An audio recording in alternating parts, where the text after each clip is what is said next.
Hey there, welcome to True Crime Records. Tonight, we're traveling into the crowded streets, narrow alleyways, and ancient neighborhoods of Naples, a city whose beauty is matched only by its quiet, complicated underworld. The Camorra.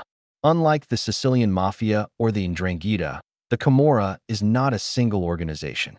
It is many clans scattered across Naples and the surrounding region of Campania, each with its own rules, alliances, betrayals, and ambitions. Some are small, some are powerful, some burn out quickly, others survive for generations. Their power was not built on secrecy alone, but on something far more difficult to dismantle: deep roots in ordinary communities, control over legitimate businesses, and a presence so intertwined with local society that removing it felt nearly impossible. Tonight, we explore how these clans emerged, how they adapted to the chaos of Naples, how they built influence not through silence like the 'Ndrangheta, and not through tradition like Cosa Nostra, but through something uniquely Neapolitan: flexibility, survival, and the ability to thrive in a world that never stays still. Before we begin, drop a comment below and let me know where you're listening from and what time it is for you right now. It's always incredible to see how this late-night true crime family stretches across the world. Now settle in. Let the day fade away. This is True Crime Records, and if you're new here, make sure to hit the subscribe button. There's a new story waiting for you every night. Chapter 1. The Birth of a Chaotic Underworld. To understand the Camorra, you have to understand Naples, not as a tourist postcard, but as a living, breathing city shaped by centuries of contradictions. It is one of the oldest continuously inhabited cities in Europe, where ancient history presses against modern life in a way that feels almost unreal. Narrow streets curve through neighborhoods older than most nations. Laundry hangs above alleyways that have witnessed emperors, revolutions, and endless waves of humanity passing through. Naples is beauty and struggle mixed together, a city overflowing with energy, resilience, and complexity. But beneath this surface lies a deeper story, one shaped not by a single event or a single era, but by a long chain of circumstances that created an environment where the Camorra could grow, evolve, and embed itself into daily life. Unlike Sicily or Calabria, Naples was never governed by a rigid, centralized criminal structure.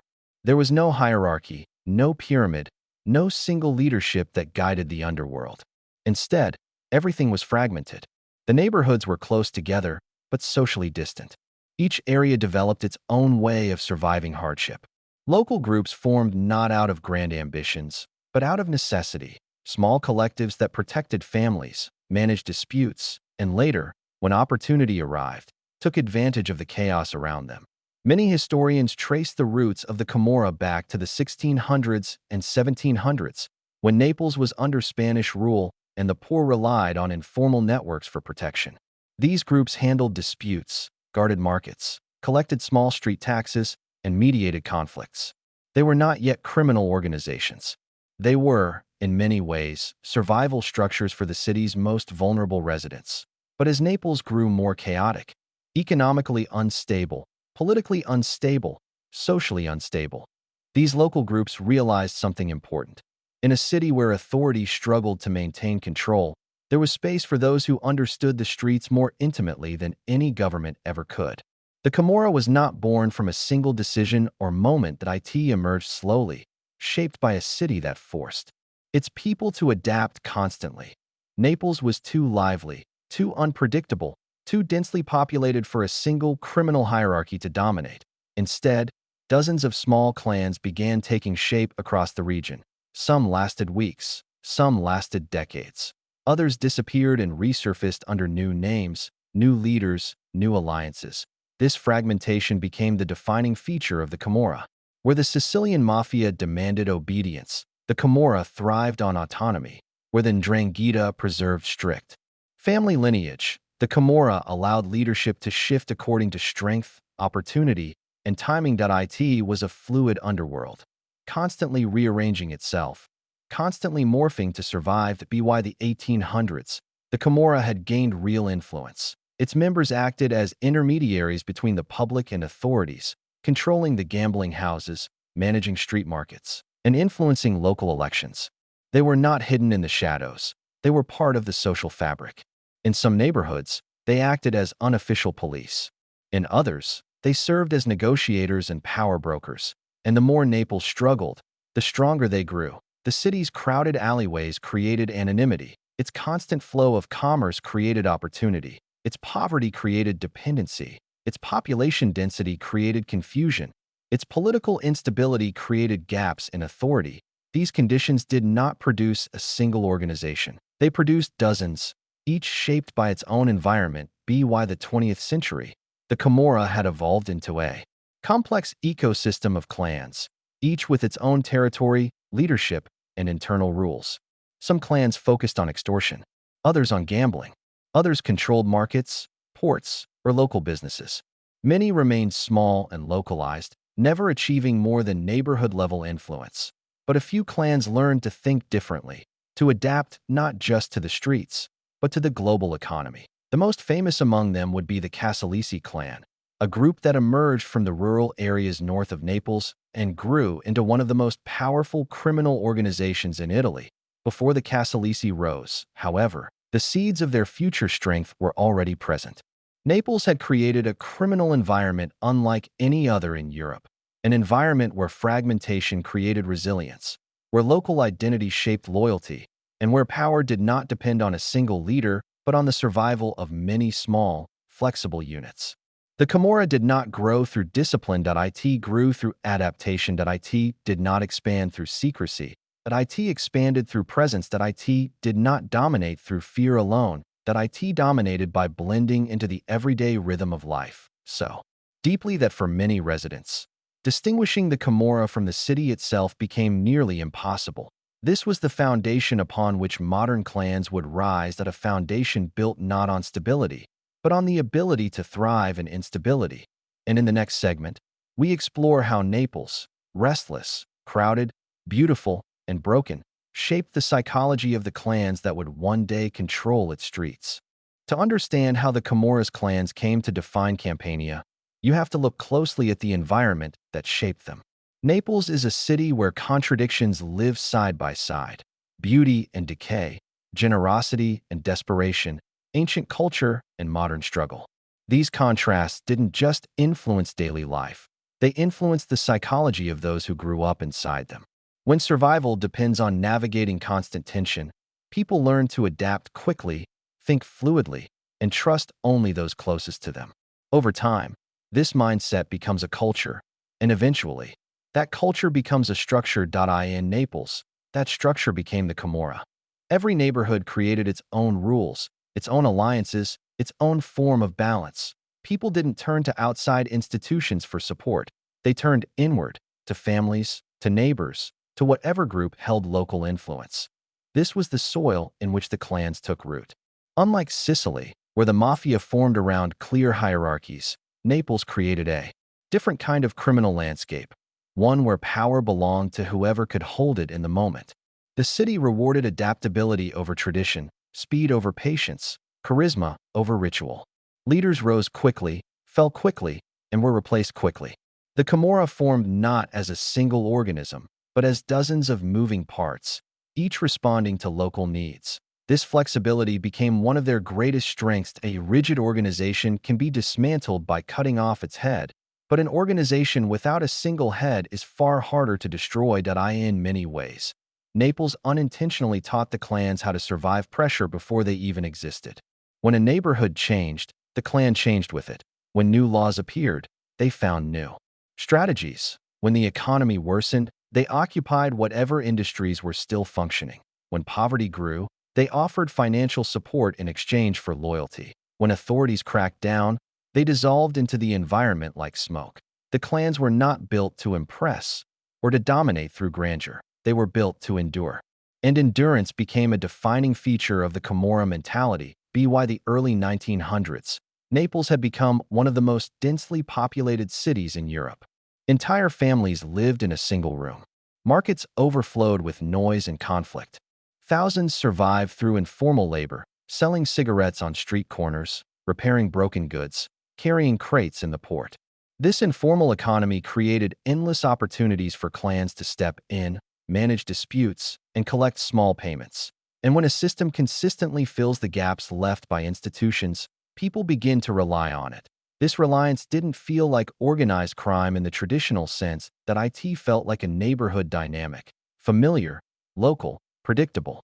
The Camorra didn't appear in neighborhoods as invaders. They appeared as part of the environment, shaped by the same struggles everyone else faced. This made them nearly invisible. Even when they operated in plain sight to many residents, the line between a clan member and an ordinary neighbor wasn't obvious. Everyone grew up together.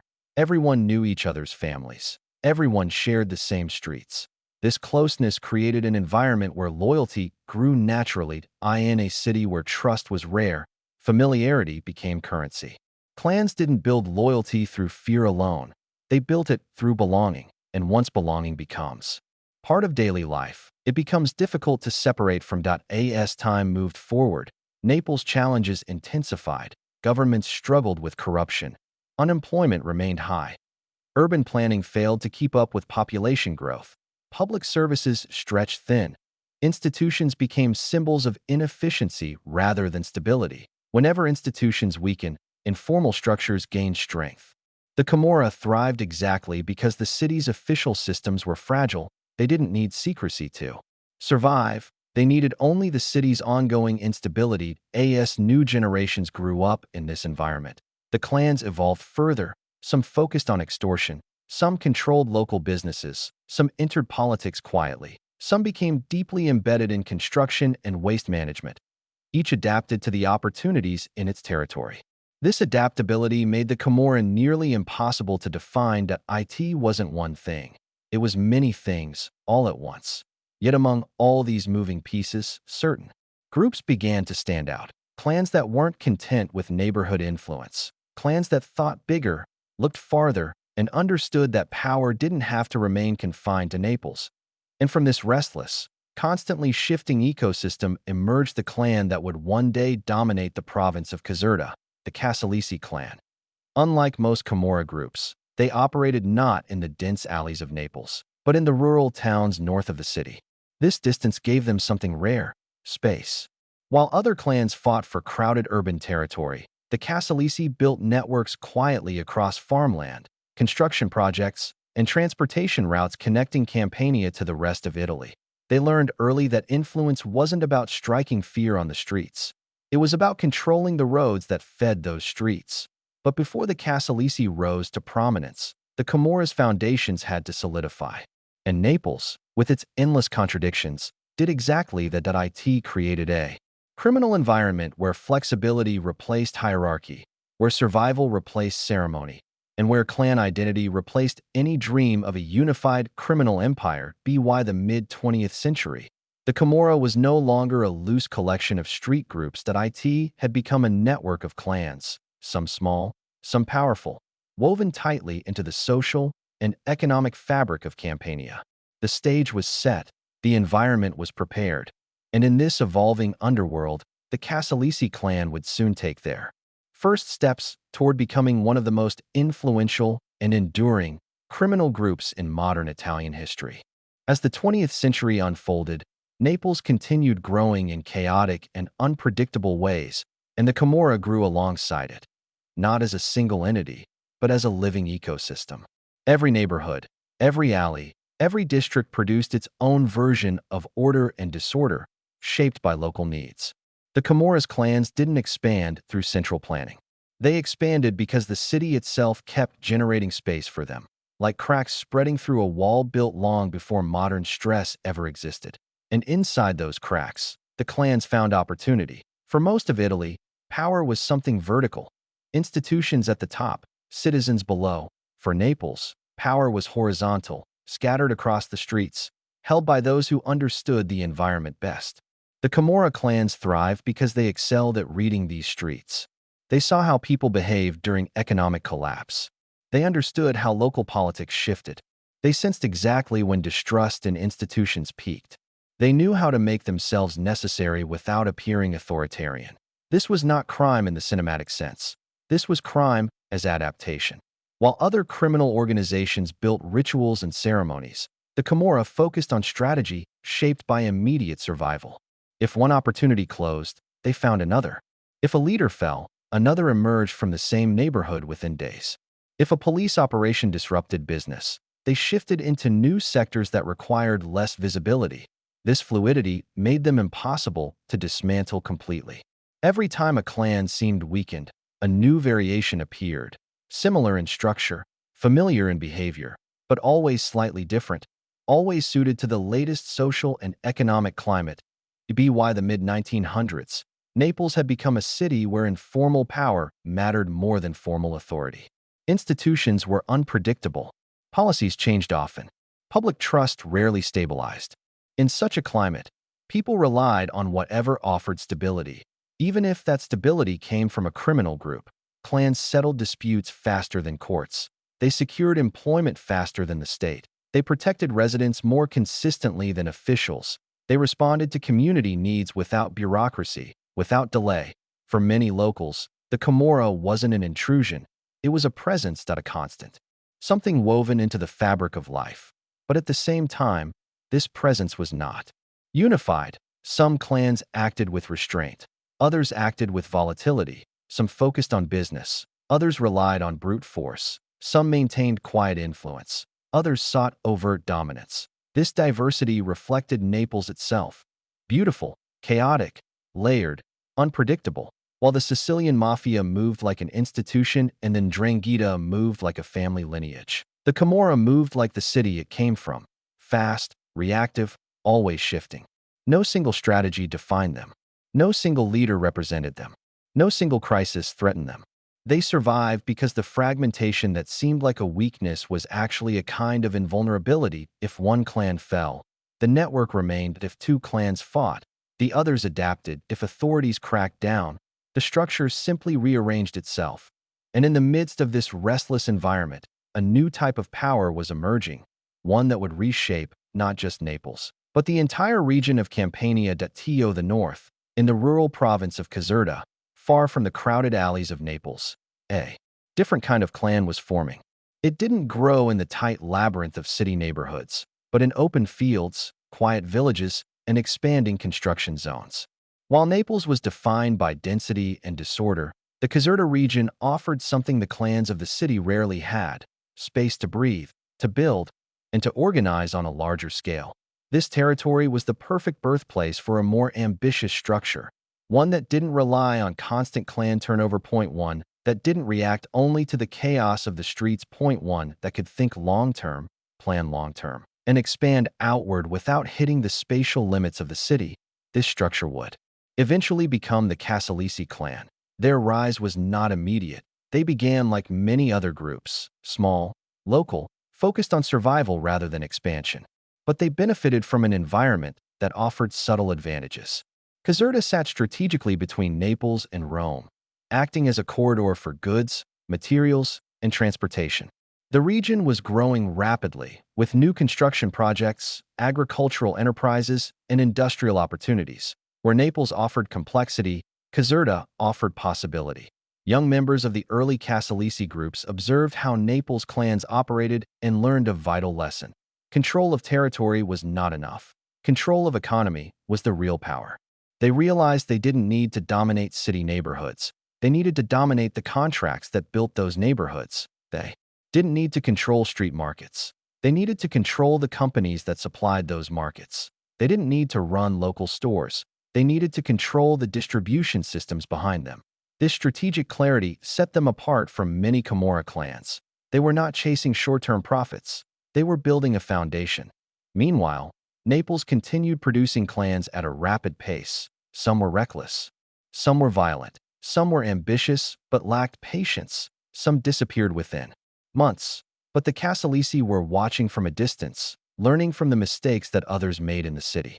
They learned that internal conflict could destroy even the strongest organizations. They learned that unpredictable leadership created instability.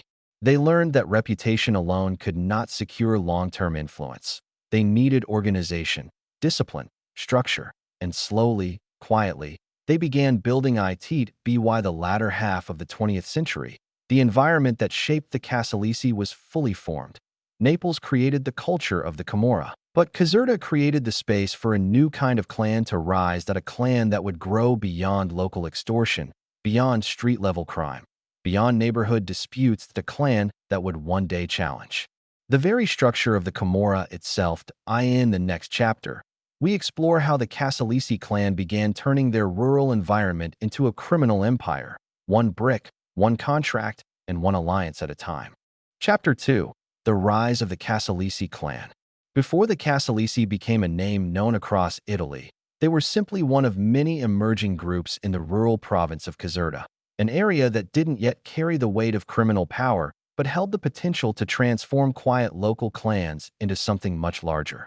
Unlike Naples, where streets were tightly packed and territory was fought meter by meter, Caserta offered open land, new infrastructure, and expanding economic corridors.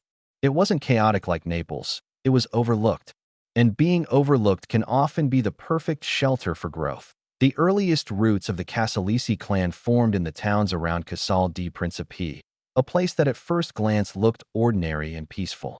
But beneath the surface, social and economic pressures were slowly shaping an environment where organized groups could settle, consolidate, and evolve.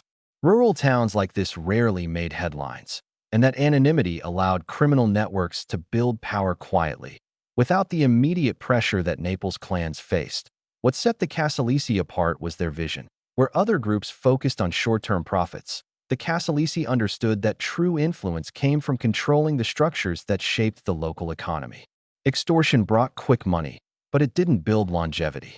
Street-level crimes generated fear, but they didn't generate stability. To endure, a clan needed steady, reliable revenue that flowed from legitimate-looking activities, deeply woven into the everyday life of the region. And Caserta, especially in the late 20th century, was full of such opportunities. The countryside was transforming. New roads were being built, construction companies were emerging, agricultural businesses were expanding, and waste disposal contracts were being handed out with little oversight. These sectors formed the skeleton of the region's economy, and whoever controlled them would shape not just crime, but daily life. The Casalesi began quietly positioning themselves inside this transformation. Their first move was simple but powerful. They built alliances inside local businesses, small construction firms, transportation companies, agricultural suppliers. Many of these were family-run, financially fragile, and vulnerable to the pressures of competition. The Casalesi offered what local entrepreneurs often lacked: stability, protection, and a steady flow of work. In return, companies offered access to contracts, materials, distribution channels, and influence over regional development. This wasn't extortion. It was integration. The Casalesi didn't impose themselves on businesses. They blended into them. They became partners, protectors, guarantors. Their presence wasn't forced. It was welcomed, or at least tolerated, because it made life easier for those struggling to survive in a changing economy. Their influence spread quietly through legitimate sectors. The clan also strengthened its internal structure. Under leaders like Antonio Bartolino, the Casalesi developed a degree of organization that was unusual within the Camorra landscape. They weren't a loose group of street operators. They were a coordinated network with long-term ambitions. Bartolino, one of the most important early architects of the clan's power, understood something that set the Casalesi on a different path. Naples was saturated. Caserta was open that if the future of the Camorra belonged to those who could think beyond crowded neighborhoods, then the Casalesi were already ahead. He focused on building relationships, not only within Campania but internationally, extending connections to Spain, South America, and other parts of Europe. These connections would later support the clan's expansion into large-scale drug trafficking and money laundering. But at this early stage, their purpose was simpler: to secure alliances that could strengthen the clan's economic and political foundations. Meanwhile, Naples clans were often caught in violent cycles. Leadership changed frequently. Rivalries ignited quickly. Police pressure was constant. The streets were too loud for long-term planning. Caserta was quiet. The Casalesi used that quiet to evolve slowly and methodically. They didn't chase power. They built it brick by brick. Their next step was to expand control over construction, not through threats, but through dominance of supply chains. If a company needed concrete, steel, machinery, or labor, chances were high the Casalesi were involved somewhere along the line. They didn't need to announce their presence. Influence flowed through contracts, partnerships, and the invisible weight of obligation. Construction led naturally to waste management, a sector that offered enormous financial opportunity, minimal oversight, and near limitless demand. Waste disposal wasn't glamorous, but it was steady. And in regions where public services struggled, the Camorra could present itself as an efficient, if unofficial, solution. The Casalesi excelled here. They built partnerships with companies that handled everything from local trash collection to industrial waste disposal. And in doing so, they moved quietly into one of the most lucrative underworld sectors in Italy. But what truly set the Casalesi apart was their sense of identity. They weren't simply a clan. They were a federation of families connected through shared territory and long-standing relationships. Loyalty wasn't just enforced, it was inherited. Unlike many Naples clans that rose and fell quickly, the Casalesi built a multi-generational foundation that could survive leadership changes, arrests, and internal conflict. They understood the deeper truth of organized power. Fear might force obedience, but belonging ensures survival. And the people of Casalesi Principe, whether willingly or reluctantly, became part of a world shaped by the clan's presence. The Casalesi didn't shout their power. They didn't parade it through the streets. They allowed it to settle quietly into the routines of everyday life. By the time authorities began to understand how influential the Casalesi had become, the clan had already embedded itself so deeply into the region's economic and social structure that dismantling it would take decades. But their rise was only beginning. In the next segment, we explore how the Casalesi transitioned from local power to regional dominance, and how their strategic mindset positioned them as one of the most formidable criminal organizations in Italy. As the 20th century moved toward its final decades, the Casalesi clan began entering a phase of expansion that would separate them from nearly every other Camorra group operating at the time. Their earlier years were defined by local influence and subtle integration into the economic structure of Caserta. But now, they were learning how to turn that influence into something broader, something that could reshape the power balance across Campania. What made the Casalesi different was their patience. Many Camorra clans rose in explosions of violence, announcing themselves loudly, forcing recognition through sudden conflict. But the Casalesi avoided unnecessary confrontation. They expanded through calculation, not chaos. They observed first, acted second. They positioned themselves carefully, moving only when the path forward was certain. This quiet strategy allowed them to build momentum without triggering immediate resistance from rival clans or law enforcement. And under Antonio Bartolino's vision, the clan began making moves that revealed how far ahead they were thinking. They recognized that true power required structure. Not just people, but systems. Not just territory, but networks. They needed an organization that could function like a legitimate business, adaptable to change, prepared for leadership shifts, and capable of operating on a scale far larger than local extortion or street-level disputes. The Casalesi achieved this by forming a loose yet cohesive federation of families, each tied to specific towns and territories around Casalesi Principe, San Cipriano di Aversa, Villa Laterno, and other rural districts. These families maintained their autonomy, but when it came to strategy, expansion, and long-term objectives, they operated as one. This federated model was unusual for the Camorra, which traditionally favored fragmented, independent clans. But the Casalesi saw the advantage in unity. Where smaller clans crumbled under pressure, federations survived by distributing risk. If one segment of the clan faced law enforcement crackdowns, the others remained intact. If a leader fell, the structure did not collapse. Power was distributed, but loyalty was centralized. This was the first shadow of their future strength.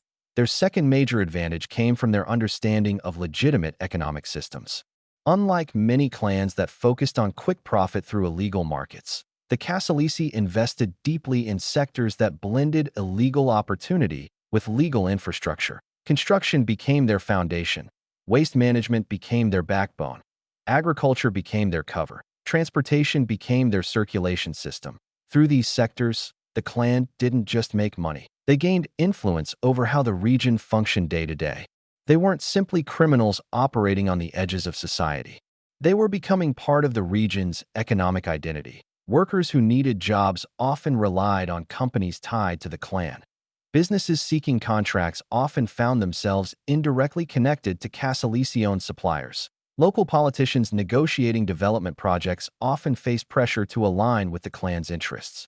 Neighborhoods undergoing construction often had building materials or labor crews quietly linked to the network. This integration blurred the line between criminal activity and ordinary life. The Casalesi weren't imposing themselves. They were occupying spaces created by the region's own economic vulnerabilities. But as their influence expanded locally, Bartolino pushed the clan towards something even larger, internationalization. That he understood that Italy's future, and therefore the clan's future, would be shaped by global trade. If the Casalesi were to rise above the fragmented Camorra structure, they needed to connect with networks outside of Campania. And so Bartolino forged ties with groups in Spain and South America, particularly those involved in drug trafficking. These connections were not yet the large-scale operations that would later make headlines, but they were the foundation for what would become a major economic pillar of the clan in future decades. Drug trafficking was never meant to replace their local businesses. It was meant to strengthen them. The clan viewed cocaine profits not as an end, but as a resource, money that could be reinvested into construction, land acquisitions, political influence, and the purchase of legitimate businesses. This strategy gave them a financial strength rarely seen in the Camorra landscape. Unlike street-level clans that burned through money quickly, the Casalesi stored wealth in systems that produced more wealth. Meanwhile, Bartolino also recognized the importance of low visibility. That he avoided unnecessary violence, avoided public confrontation, and avoided drawing the attention of rivals or authorities. The clan's growth was steady but quiet, so quiet that many in Naples had not yet realized the Casalesi were becoming one of the largest criminal organizations in Campania. While Naples clans were fighting internal wars, the Casalesi were expanding into logistics, land development, real estate, and continental trade routes. They understood something simple but profound. In a fragmented criminal landscape, the group that thinks ahead survives longest. But even as Bartolino built the clan outward, he was also shaping its internal culture. He demanded loyalty not through fear, but through shared purpose. That he discouraged reckless behavior that could endanger the organization. That he encouraged members to view the clan not as a temporary opportunity, but as a long-term legacy to be preserved. This approach created stability. Stability created trust, and trust allowed the clan to evolve without collapsing under internal tensions. Yet, beneath the calm surface, pressure was beginning to build. The more the Casalesi grew, the more they encountered rivals. Their involvement in international trafficking placed them in the orbit of other powerful Camorra clans that would not accept competition. Certain groups in Naples began watching Bartolino's movements more closely. Territorial tensions hinted at the possibility of future conflict. At the same time, authorities were beginning to notice the unusual sophistication of the clan. Their expansion into legitimate businesses raised concerns. Their growing influence over regional contracts drew political attention. Their quiet rise, unnoticed at first, was slowly forming a shadow that extended far beyond Caserta. The Casalesi stood at the edge of regional dominance. But this rise would soon bring challenges, betrayals, and internal fractures that would define the next phase of their evolution. In the next segment, we explore how the clan's ambitions clashed with the volatility of the wider Camorra world, and how the seeds of future conflict first took root. As the Casalesi clan continued its rise, their success began creating ripples that stretched far beyond the quiet towns of Caserta. They were no longer just a rural group finding footholds in small industries. They were becoming a structured, ambitious network whose influence reached into multiple sectors of the regional economy. And in a world as fragmented and unpredictable as the Camorra, rising too far too fast always carried consequences. For years, the Casalesi had grown in the shadows, content to expand without drawing attention. Naples clans were busy fighting their own battles, and authorities were more focused on the sensational conflicts occurring in the city than on the steady accumulation of power happening quietly to the north. But growth, even silent growth, eventually becomes visible. And as the Casalesi built strength, the first signs of tension began to surface. These tensions did not come from within the clan. Yet, they came from outside, from clans in Naples that noticed the changes in economic patterns, in contract awards, in the flow of material and labor. For organizations accustomed to dominating sectors of the regional economy, any new player who operated with discipline and long-term vision represented a potential threat. But the Casalesi were not trying to provoke anyone. They did not march into Naples. They did not attempt to control traditional Camorra markets. They did not demand tribute from other groups. Their project was different, more subtle, more strategic, more deeply rooted in the invisible economy rather than the visible streets. Still, in an underworld shaped by territorial instinct, silence could be misinterpreted as ambition, and ambition, in the Camorra landscape, could spark conflict long before a clan felt ready for it. It was during this period that Bartolino began navigating the delicate balance between growth and diplomacy. He understood that the Casalesi's strength lay in their ability to avoid unnecessary wars. The clan was not built for chaotic street battles. It was built for economic influence and quiet consolidation. To protect this advantage, Bartolino engaged in careful relationship building with other powerful Camorra factions. These alliances weren't based on friendship or ideology. They were based on coexistence. The message was clear.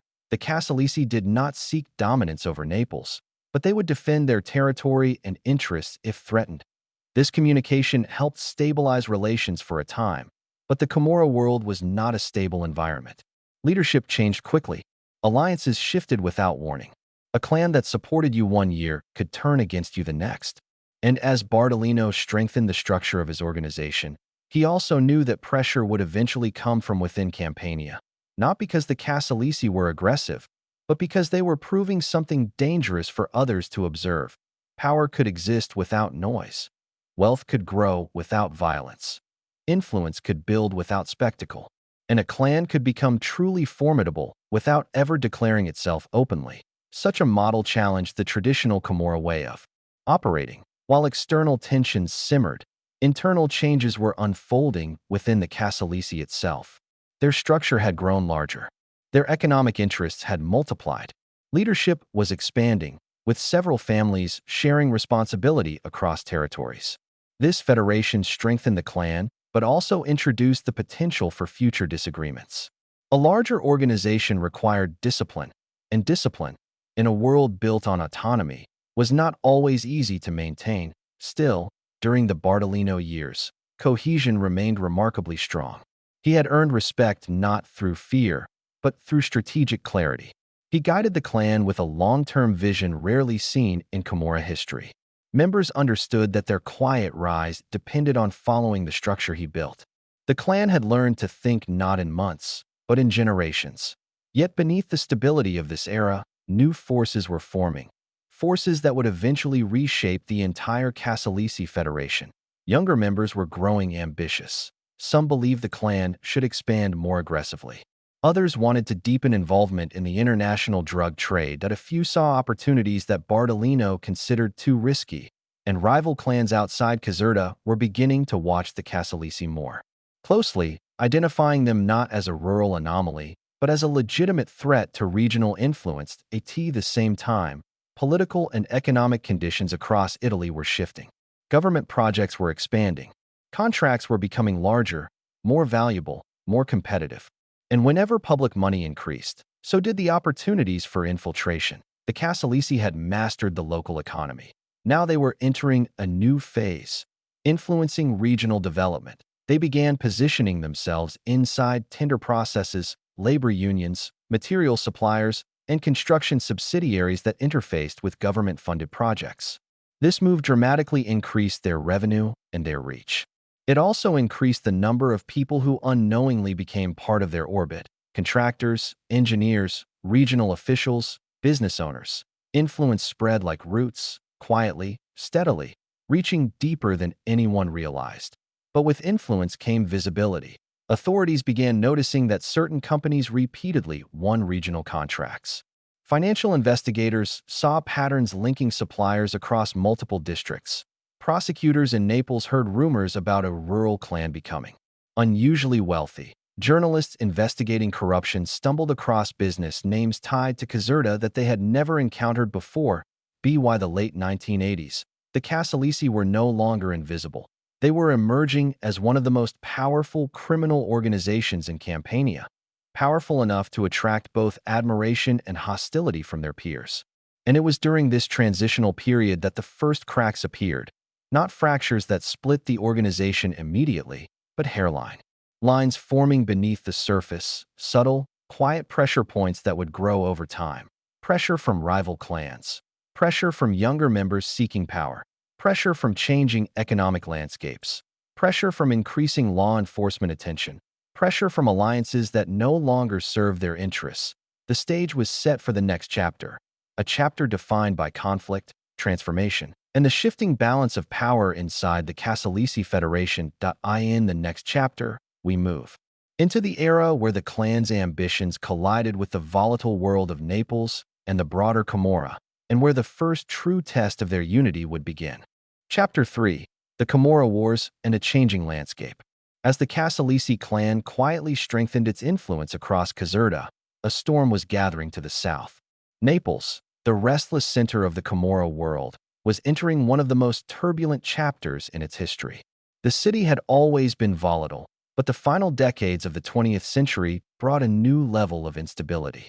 Clans rose and fell with staggering speed, alliances collapsed without warning, and violent conflicts left entire neighborhoods reshaped by shifting power. For a long time, the Casalesi had stayed separate from this chaos. Their rural environment protected them from the constant tension that consumed Naples. But as their influence grew, they could no longer ignore the storms forming in the city. And whether they wanted it or not, the events unfolding in Naples would soon affect their future. The most significant conflict of this era was the Camorra War led by Rafael Cutolo, a leader who attempted something unheard of in Camorra history: the creation of a unified Camorra. Cutolo's organization, the Nuova Camorra Organizzata, sought to centralize power across Naples and the surrounding region, imposing a hierarchical structure modeled more closely on the Sicilian Mafia. Cutolo wasn't driven by tradition alone. He believed the Camorra could become stronger through unity. But this vision clashed with the very DNA of the Camorra, which had always thrived on fragmentation, autonomy, and the freedom of each clan to govern its own territory. The rise of Cutolo created a dilemma for every clan in Campania. Some saw opportunity, some saw a threat, some wanted to join his vision. Others feared that unity would destroy the decentralized strength the Camorra relied on. The Casalesi watched cautiously from Caserta that Cutolo's reach didn't extend far into their rural territories. But they knew that if his movement succeeded, it could reshape the entire power structure of Campania.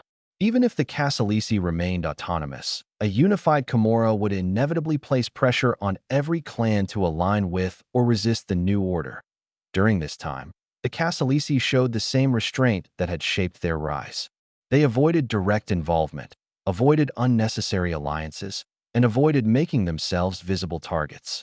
While clans in Naples fought brutal battles for dominance, the Casalesi stayed focused on their economic foundations, expanding their influence through construction, waste management, and legitimate businesses. This strategy protected them, but it also drew attention. In a landscape dominated by conflict, the Casalesi's calm growth began to look suspicious to other clans. How could a group so detached from Naples continue to grow stronger? How were they securing so many local contracts? How were they gaining influence without fighting for it? Clans accustomed to securing territory through force were puzzled by the Casalesi's quiet rise. To them, power was something you claimed through confrontation, not through economic integration. But the Casalesi were demonstrating a different model, one based on influence, not intimidation. As Cutolo's war reached its peak, alliances shifted constantly. Clans that seemed loyal to him one month would break away the next. The violence destabilized Naples, but also created openings. When a city becomes consumed by conflict, other regions have room to grow. Caserta was one of those regions, and the Casalesi took advantage of that space. While Cutolo attempted to unify the Camorra, Bartolino was building something very different: a network, not an empire. His leadership style resisted rigid structures. Instead of centralizing power, he distributed it among trusted families. Instead of relying on fear, he encouraged strategic thinking. Instead of forcing obedience, he cultivated cooperation. This difference would later become the defining factor that allowed the Casalesi to survive challenges that destroyed other groups. But even as they remained outwardly distant from the war in Naples, the Casalesi were not untouched by it. Rival clans, weakened by conflict, began looking at Caserta with new interest. The region's economic opportunities had not gone unnoticed, and Bartolino's quiet expansion was beginning to draw the wrong kind of attention. Whispers started circulating that the Casalesi were becoming too strong, too organized, too capable. Some Naples clans believed they were watching the rise of a potential rival that could threaten the traditional power balance. Others saw opportunity in aligning with Bartolino, hoping to benefit from his growing international connections. Yet Bartolino had no interest in absorbing Naples or becoming a regional warlord. He understood the instability of the Camorra Wars and knew that direct involvement would only disrupt everything he had built. His goal was clear: remain stable while others destroyed themselves. But stability is rarely possible when the world around you is falling apart. Internal pressures were beginning to build within the Casalesi as well. Younger members, eager, ambitious, emboldened by the clan's growth, began pushing for more aggressive expansion. They saw the chaos in Naples as a chance to move into new markets. They believed the Casalesi could extend their influence far beyond Caserta. They wanted visibility. Bartolino wanted longevity. This tension created subtle fractures within the leadership, not enough to threaten the unity of the clan, but enough to indicate that change was coming, and that not everyone shared the same vision of the future. Meanwhile, law enforcement began shifting attention northward. The explosive violence in Naples had pushed investigators to study the Camorra more seriously, and in doing so, they discovered something unexpected: a rural clan with unusual stability, growing wealth, and international connections. The Casalesi were no longer invisible. They had become a topic of interest, but recognition came with risk. The more their name appeared in investigative reports, the more likely rivals would see them as a threat worth confronting. And so, as Naples descended deeper into conflict, the Casalesi entered a new phase. A phase where silence alone was no longer protection, and where the clan's future would be shaped by decisions made under rising pressure from both outside and within. In the next segment, we explore how the Casalesi navigated this turbulent era, balancing diplomacy, strategy, and survival as the Camorra world transformed around them. As the Camorra Wars deepened across Naples, pressure spread outward like quiet tremors, reaching even the distant towns of Caserta. The Casalesi were not part of the chaos tearing through the city's streets, but they could feel its influence. The conflict acted as a signal, a reminder that the Camorra world was shifting, and that even those who avoided the spotlight could not remain untouched forever. Bartolino had built the clan on caution and long-term thinking, but Naples was a place where short-term impulses often dictated survival. The city's clans frequently acted first and considered consequences later, fueling cycles of betrayal that made stability almost impossible. But for the Casalesi, Naples' volatility was both a threat and an opportunity. On one hand, the chaos drew attention away from Caserta, allowing the Casalesi to continue expanding their influence quietly. On the other, it created unpredictable waves of pressure. Any clan weakened in Naples might attempt to rebuild in Caserta. Any alliance broken in the city might spill conflict into nearby territories. Any shift in leadership might inspire attempts to redraw regional boundaries. Bartolino understood this better than anyone, that he knew that silence was no longer enough. The clan had to be prepared for a world in which their influence was no longer invisible, a world where growth required diplomacy as much as strategy. During this time, the Casalesi began strengthening relationships with key figures in other regions. These relationships served as buffers, ensuring that if conflict reached Caserta, the clan would not be isolated. Bartolino had no interest in forming a united Camorra, but he understood the necessity of maintaining equilibrium. Every alliance he formed had a purpose. Every agreement protected access to supply routes. Every gesture ensured the clan could operate without interference. And every decision bought time.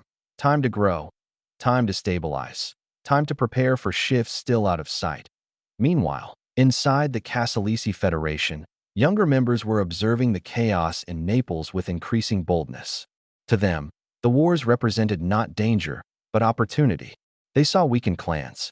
They saw collapsing markets. They saw vacancies in territory and influence. And they believed the Casalesi, with their structure, wealth, and leadership, could step into spaces that others had abandoned. This ambition created tension within the ranks. Some leaders agreed with Bartolino that expanding into Naples would be a mistake. Others believed this was the moment to claim more territory than ever before. For a time, these disagreements remained quiet, subtle discussions rather than open conflict. The clan's unity held because Bartolino's authority remained strong. His track record spoke for itself. He had built the clan from scattered families into a powerful federation. He had avoided wasteful battles. He had forged international connections that brought stability and wealth. But as the clan grew larger, the challenges of leadership grew with it. In any expanding organization, ambition spreads faster than caution. Younger generations push for change. Older generations push for preservation. And eventually, the tension becomes too strong to ignore. Yet for now, the Casalesi still move together, shaped by Bartolino's guiding philosophy and protected by the clan's integrated presence in local and regional economies. But outside their world, Naples had become a battleground in ways the city had not seen for decades. Clans that once controlled neighborhoods with unchallenged presence were now fighting to maintain relevance. Entire districts were caught in disputes. Political alliances were shifting constantly, and the city's already fragile system struggled to maintain any sense of order. The instability created a vacuum that attracted new forces that were not traditionally Camorra, but who saw opportunity in the city's fractured landscape. Small groups emerged suddenly, attempting to claim territory. Others attempted to form alliances with larger clans. And in this uncertain climate, the Casalesi's steady rise became even more visible. They appeared strong, organized, unified, everything the Naples clans were struggling to maintain. This made them both enviable and threatening. But the biggest change during this period did not come from the streets that it came from the government. Italian authorities, long criticized for underestimating the Camorra, began shifting their approach. Investigators started examining the deeper economic structures behind the conflicts, rather than focusing solely on street-level incidents. And it was through these investigations that they began to see patterns pointing north, toward Caserta. Reports mentioned unusual concentrations of contract awards in rural areas. Financial analysts noticed companies with surprisingly consistent success. Public records showed business ownership shifting quietly between the same families. Law enforcement realized a clan was rising that didn't match the usual Camorra profile. The Casalesi had become a subject of interest, not because of violence, not because of territorial aggression, but because of their ability to integrate so smoothly into the region's legitimate economy. This attention was subtle at first. Investigators noted names, traced transactions, and quietly monitored changes in the construction and waste management sectors. But the pattern was becoming clear. A clan was creating something resembling a parallel economy, a network of influence woven into daily life. This realization marked the beginning of a long, complex struggle between the Casalesi and the state, a struggle not fought with bullets, but with documents, contracts, testimony, and persistent investigation. Meanwhile, inside the clan, Bartolino sensed that external pressure was increasing. His movements became more strategic, his alliances more carefully selected, his decisions more deliberate. He knew the days of invisible growth were nearing, and at the same time, the internal dynamics of the clan continued to evolve. Ambition within leadership circles was growing stronger. Younger factions admired Bartolino, but they also believed the Casalesi were capable of more influence, more expansion, more profit.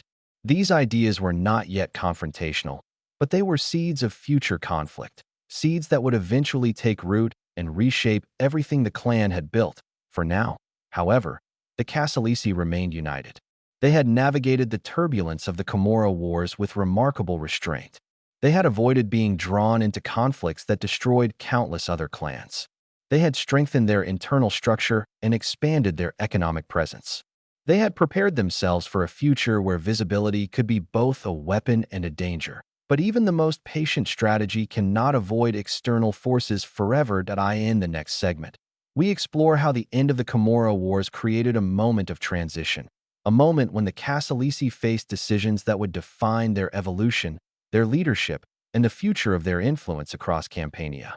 When the Camorra Wars finally began to lose momentum, Naples entered a strange period of recovery, a kind of uneasy quiet where clans paused to study the new landscape. The violence had left deep scars across the city. Neighborhoods that once held stable clan structures were now fractured. Leadership had shifted, alliances had dissolved, and entire networks had been weakened by years of conflict. What replaced them was not peace, but a temporary exhaustion, a moment between storms. For the Casalesi clan, this moment marked a turning point. They had survived the chaos not by joining battles, but by outlasting them. They had grown steadily while others burned themselves out. They had maintained structure while others collapsed under internal pressure. And as Naples looked inward, trying to rebuild after years of turmoil, the Casalesi found themselves standing stronger than ever, not because they had sought power, but because the world around them had changed in ways that favored their strategy.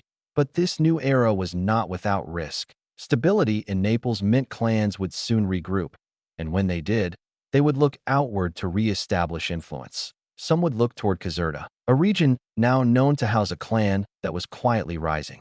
Beyond its rural origins, the Casalesi had to decide who they wanted to become in this new landscape: that a local power, a regional force, or something even larger. Under Bartolino's leadership, the clan moved cautiously, yet decisively.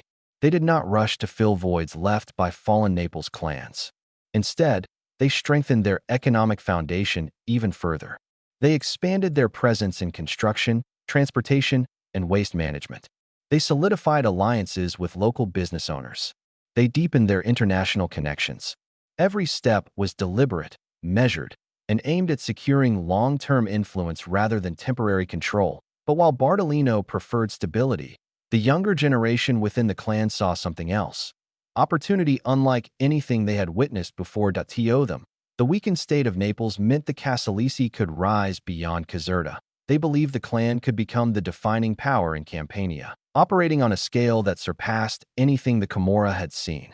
Their vision involved expansion into drug trafficking, greater control over regional contracts, and influence that extended into national politics. This ideological divide within the leadership was subtle at first, but noticeable. Bartolino's vision was methodical. The younger factions were impatient. It was the beginning of a quiet tension, not open conflict, but a difference in philosophy that would later shape the future of the clan in ways no one could yet predict. Outside their own ranks, the Casalesi faced another challenge. Law enforcement was beginning to understand that the clan's strength did not lie in violence, but in economic infiltration. For investigators trained to follow the trail of bullets and street-level disputes, this required a new kind of thinking. Prosecutors began studying contracts, company ownership records, public bids, and financial flows that passed through seemingly legitimate channels. And through these efforts, they began to notice patterns revealing a clan that had mastered the art of blending legality with influence. Suddenly, the Casalesi were no longer a rural anomaly. They were becoming a priority. Reports highlighted the clan's involvement in waste management deals. Investigators traced links between construction companies and clan-affiliated families. Financial analysts discovered unusual clusters of businesses connected through the same local networks. This growing awareness brought a new type of pressure. The clan had survived wars fought with guns. Now they faced wars fought with documents, intelligence reports, and judicial inquiries. Still, for a time, the Casalesi remained ahead of the curve. Their structure was too flexible, their economic presence too dispersed, their local influence too deeply rooted for authorities to dismantle quickly. Yet, even as the clan faced external scrutiny, the internal shifts continued quietly. Some younger factions began forming alliances that Bartolino viewed as risky. They explored ventures that brought higher profit, but also higher exposure. They interacted with Naples clans that Bartolino considered unstable. They handled international operations with less caution than previous leaders. These were not fractures yet, but they were the first hints of divergence. The Casalesi had grown too large, too influential, and too complex for unity to remain effortless. Large organizations rarely maintain perfect harmony, and the Casalesi were no exception. The very structure that protected them from destruction, a federation of families rather than a rigid hierarchy, also made complete cohesion difficult to maintain. As Naples slowly recovered from the Camorra Wars, the stage was being set for a new era of conflict, not in the streets of the city, but within the heart of the Casalesi clan itself. Ambition was rising, alliances were shifting, pressure was building, and the decisions made in the coming years would determine whether the clan would remain united or split into factions capable of reshaping the entire region. For now, though, the world still saw the Casalesi as a single, powerful force, organized, disciplined, and rising steadily. But beneath that surface, the future was beginning to move. In the next chapter, we explore the first true fractures within the clan. Fractures that would transform the Casalesi from a unified federation into a complex, tension-filled network navigating both external threats and internal ambitions. Chapter 4. Internal Tensions and the Seeds of Division. By the time the 1980s drew to a close, the Casalesi clan had transformed from a rural network into one of the most structured and influential criminal organizations in Campania. Their rise had been quiet, deliberate, almost methodical, a stark contrast to the explosive violence of the Naples clans. But growth, even when carefully planned, carries a natural burden: ambition. And ambition, when multiplied across dozens of leaders and families, becomes a subtle force capable of reshaping the internal landscape of any organization. Inside the Casalesi, ambition was beginning to move. It wasn't visible to the outside world. That it wasn't loud or dramatic. It wasn't marked by sudden betrayals or violent power grabs. Instead, it emerged slowly, like tension gathering beneath calm water. That a difference in philosophy here, that a disagreement over expansion there, that a quiet rivalry between younger members who saw a future that felt faster, louder, and more profitable than the path Bartolino had followed. For years, Bartolino had guided the clan through a long-term strategy focused on stability. He believed in controlling the economic veins of the region: construction, waste management, agriculture, transportation, and in building influence through integration rather than intimidation. His vision kept the clan grounded and protected, allowing for growth without triggering the destructive cycles that plagued Naples. But the world was changing. Drug trafficking was becoming more profitable than ever. International routes were expanding. Clans in other regions were forging connections with South American suppliers. And younger leaders within the Casalesi began to see these shifts as opportunities the clan should pursue more aggressively. To them, Caserta's economic base was strong, but limited. They believed the clan could evolve into a global force, one that matched or surpassed Naples' clans in both wealth and influence. They argued that the old boundaries of the Camorra no longer applied, and that the Casalesi should not be confined to the quiet order Bartolino had created. In these conversations, a subtle divide emerged. That on one side was Bartolino, strategic, disciplined. Patient. On the other side were ambitious younger figures who admired him but believed the time had come for something larger. This divide did not yet threaten the unity of the clan, but it hinted at a future where different visions could lead to internal conflict. At the same time, the clan's relationships with external groups were becoming more complicated. The end of the Camorra Wars had left power vacuums in Naples, and several clans sought new alliances to rebuild their strength. Some approached the Casalesi with offers of cooperation. Others viewed the Casalesi's rise with suspicion, and still others saw them as potential rivals whose influence needed to be checked before it became uncontrollable. Bartolino navigated these relationships carefully, maintaining equilibrium where he could and avoiding unnecessary entanglements. But younger members didn't always share his caution. They engaged with Naples' clans more freely, sometimes taking risks that ran counter to the conservative strategy that had protected the clan for decades. This difference in approach was another subtle crack in the foundation, not large enough to cause division yet, but deep enough to reveal how the clan's internal dynamics were shifting. Meanwhile, law enforcement was beginning to apply new pressure. Investigators had realized that the Casalesi were unlike the typical Camorra clan. They weren't confined to one neighborhood. They weren't limited to illicit markets. Their operations were embedded in legitimate industries that stretched across municipalities. To dismantle the clan, authorities had to rethink their methods. They had to understand business structures, financial flows, and the ways criminal influence could hide behind lawful activity.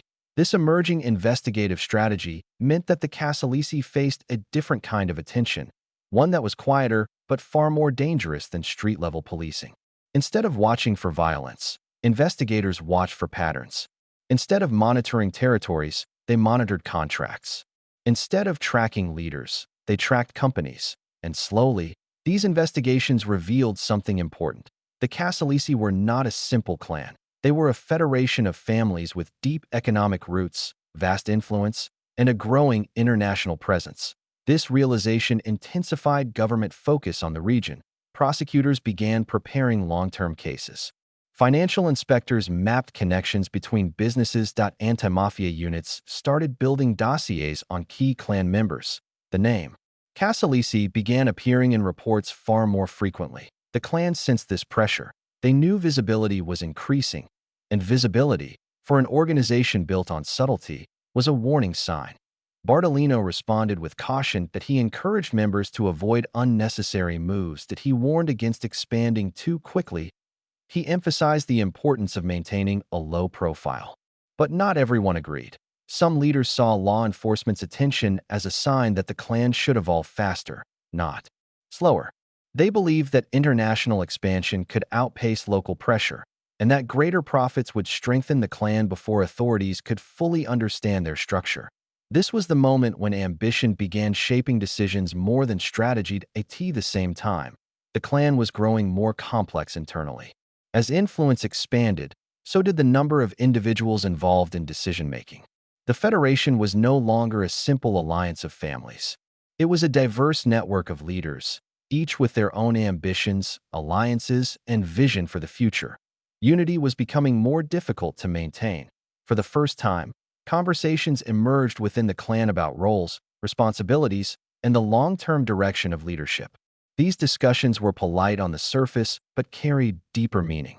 Leaders began measuring each other not only as allies, but as potential successors or rivals. The seeds of division were being planted, slowly, quietly, inevitably. Yet on the outside, none of this was visible to the public.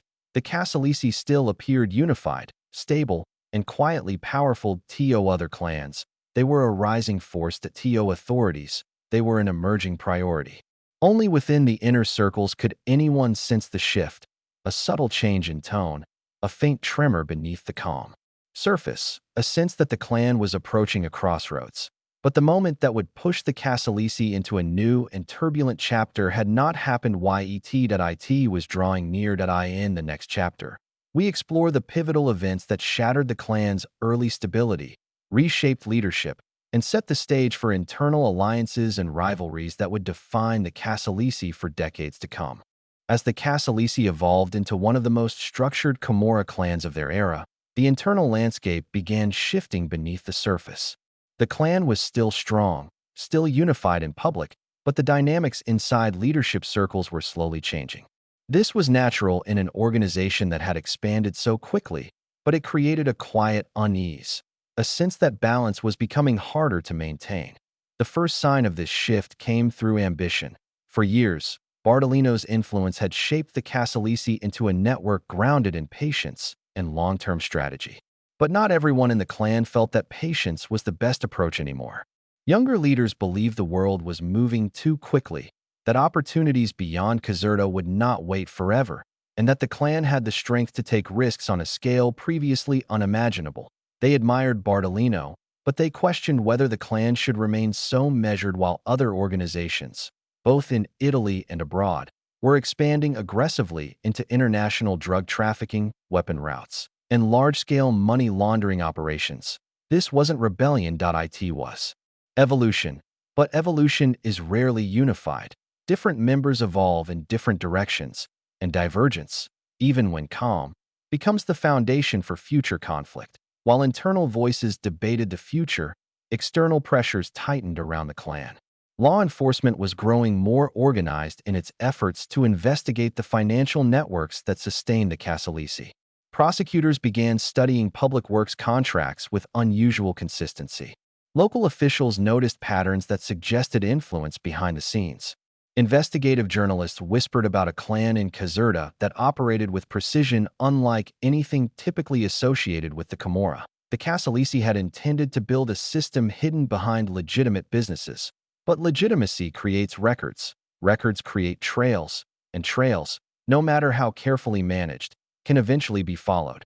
With every new construction project, every waste disposal contract, every company acquisition, the clan's presence became more deeply rooted and more visible to those who looked closely enough. Internally, this rise in attention created two competing philosophies. One side believed the clan should scale back, lower its visibility, and protect its existing influence. They feared that rapid expansion would expose the clan to risks it was not built to withstand. For them, survival was more important than dominance. The other side believed the opposite, that increased scrutiny meant the Casalesi needed to grow quickly before economic and political structures changed. In their eyes, the clan was on the verge of becoming a force that could shape regional development for decades. They saw no value in slowing down now. And at the center of these perspectives stood Bartolino, a leader whose vision had built the clan, but who now faced internal pressures that could not be ignored. He understood the dangers of overexpansion. He had seen what happened to clans in Naples when ambition grew faster than discipline. That he knew that the Camorra world rewarded patience, not impulsiveness. But he also recognized that the clan could not remain static. The world around them was shifting. Global supply chains, trafficking networks, and international alliances were transforming the landscape of organized crime. If the Casalesi ignored these changes, they risked being left behind. It was a delicate balance, one that required a leader with vision, restraint, and authority. And for a time, Bartolino maintained that balance. But even the strongest leadership cannot fully contain the natural evolution of a growing organization. Meanwhile, outside the clan's internal struggles, the broader world of the Camorra was entering a new phase. Clans that had survived the violent wars in Naples were reorganizing, forming new alliances, and seeking new sources of revenue. Many viewed Caserta as a region ripe for expansion, unaware of how deeply the Casalesi had already embedded themselves. These external developments further increased pressure inside the clan. Some leaders wanted to confront Naples' clans directly. Others preferred negotiation and quiet coexistence. And still others believed that the Casalesi had outgrown the traditional boundaries of the Camorra entirely. This was the moment when internal differences began to crystallize into distinct factions, not hostile factions. Not yet, but clearly defined groups with their own priorities, their own networks, and their own vision of what the Casalesi should become. The first group, loyal to Bartolino, prioritized stability, structure, and longevity. The second group, ambitious and younger, prioritized expansion, wealth, and influence beyond regional borders. As these perspectives developed, something else occurred. Leadership roles became more defined, and with definition came the first quiet shifts. In power, some members began aligning themselves with one group or another. Some adopted new responsibilities that expanded their influence. Some pushed for changes in strategy that reflected their growing authority. Even the clan's internal meetings, once calm and unified, began to feel different. Not hostile, not confrontational, but heavier if everyone sensed something was changing, even if no one said it out loud. This atmosphere created a subtle tension, a feeling that the Casalesi were approaching a moment in their story where pressure, ambition, and change would intersect, and all of this unfolded under the surface, unnoticed by the public and underestimated by authorities. From the outside, the Casalesi still looked strong, united, and quietly expanding.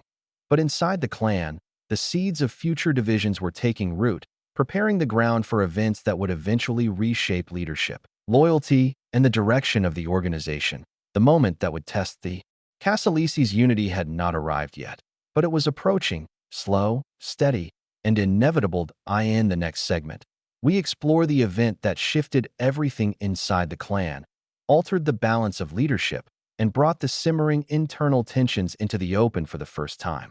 The Casalesi had grown steadily for years, building a structure that seemed unshakable. Their influence flowed through construction companies, transportation networks, waste management systems, and agricultural sectors. Their presence was everywhere and nowhere at once. For a long time, this quiet rise created an illusion of permanence. The belief that the clan's stability was a natural state rather than a fragile balance carefully maintained by leadership. But every structure, no matter how strong, has a point of vulnerability. And for the Casalesi, that point arrived with a single event, an event that would ripple through the clan, through Caserta, and through the Camorra world. The disappearance of Antonio Bardolino. To understand the magnitude of this moment, you have to understand who Bardolino had become within the clan. He wasn't simply a leader. He was the architect of the Casalesi's identity. He had shaped their strategies, their alliances, their economic foundations, and their quiet approach to expansion. Even those who disagreed with his cautious philosophy respected him. His presence held the Federation together. His absence would test every bond that had kept the clan unified. The circumstances of his disappearance remained shrouded in uncertainty. There is no public spectacle, no dramatic scene, no definitive proof, just a quiet void where a leader had once stood. According to various accounts, Bardolino was killed while staying in Brazil, taken by surprise by men he trusted. Others claim he escaped and lived under another identity, though these theories lack evidence. What matters is not the exact nature of his disappearance, but the effect it had on the clan. The moment he vanished, everything changed. The Casalesi had been built as a federation, but federations require unity, and unity often requires a central figure capable of balancing ambition with discipline. Without Bardolino, the delicate equilibrium inside the clan began to tilt. His absence created two immediate problems. First, leadership succession. Who would take control of a clan that had grown far beyond its original scale? No single person possessed Bardolino's combination of vision, authority, and respect. The clan had grown too large for a simple transition. Second, internal ambition. With the architect gone, ambitions that had been quietly rising began to move into the open. Leaders who once deferred to Bardolino now saw opportunities. Younger members who wanted expansion found new avenues to pursue it. Old disagreements, once held in check, resurfaced. The balance had shifted. At first, the reaction was confusion rather than conflict. Members waited for confirmation, for clarity, for a sense of direction. But as days turned to weeks, and weeks into months, the silence surrounding Bardolino's fate grew heavier. In criminal organizations, uncertainty is dangerous. Uncertainty creates space, and space invites movement. Inside the Casalesi, different leaders began positioning themselves for influence. Some argued for continuity under Bardolino's established principles. Others believed the clan should pivot toward more aggressive expansion. Some sought alliances with external clans. Others believed the Casalesi should remain independent. And slowly, the internal landscape fractured. Not violently, not yet, but unmistakably. Leadership was no longer central. It was scattered among several powerful figures, each commanding loyalty from specific territories or families within the Federation. These individuals were capable, respected, and influential, but they did not share identical visions. Among them, certain personalities began to stand out. One represented stability, caution, and continuity. Another represented ambition, internationalization, and calculated risk. Yet another believed the clan should adopt a more authoritarian structure to maintain unity. These differences were not yet enough to break the clan apart, but they created subtle fault lines that would expand over time. Externally, the disappearance of Bardolino did not go unnoticed. Other Camorra clans watched closely, aware that leadership transitions could create openings. Authorities monitored the clan carefully, anticipating internal fractures. Rivals considered whether the Casalesi's unity might weaken. Yet the clan did something unexpected. They continued operating with surprising efficiency. Their business systems remained intact. Their construction and waste networks continued functioning. Their influence in Caserta did not diminish. This demonstrated how deeply Bardolino's organizational model had taken root. The clan was not dependent on a single leader. It was a distributed system, capable of functioning even during uncertainty. But functioning and thriving are not the same.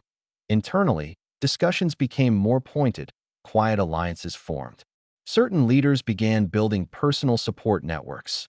Arguments over strategy grew more frequent.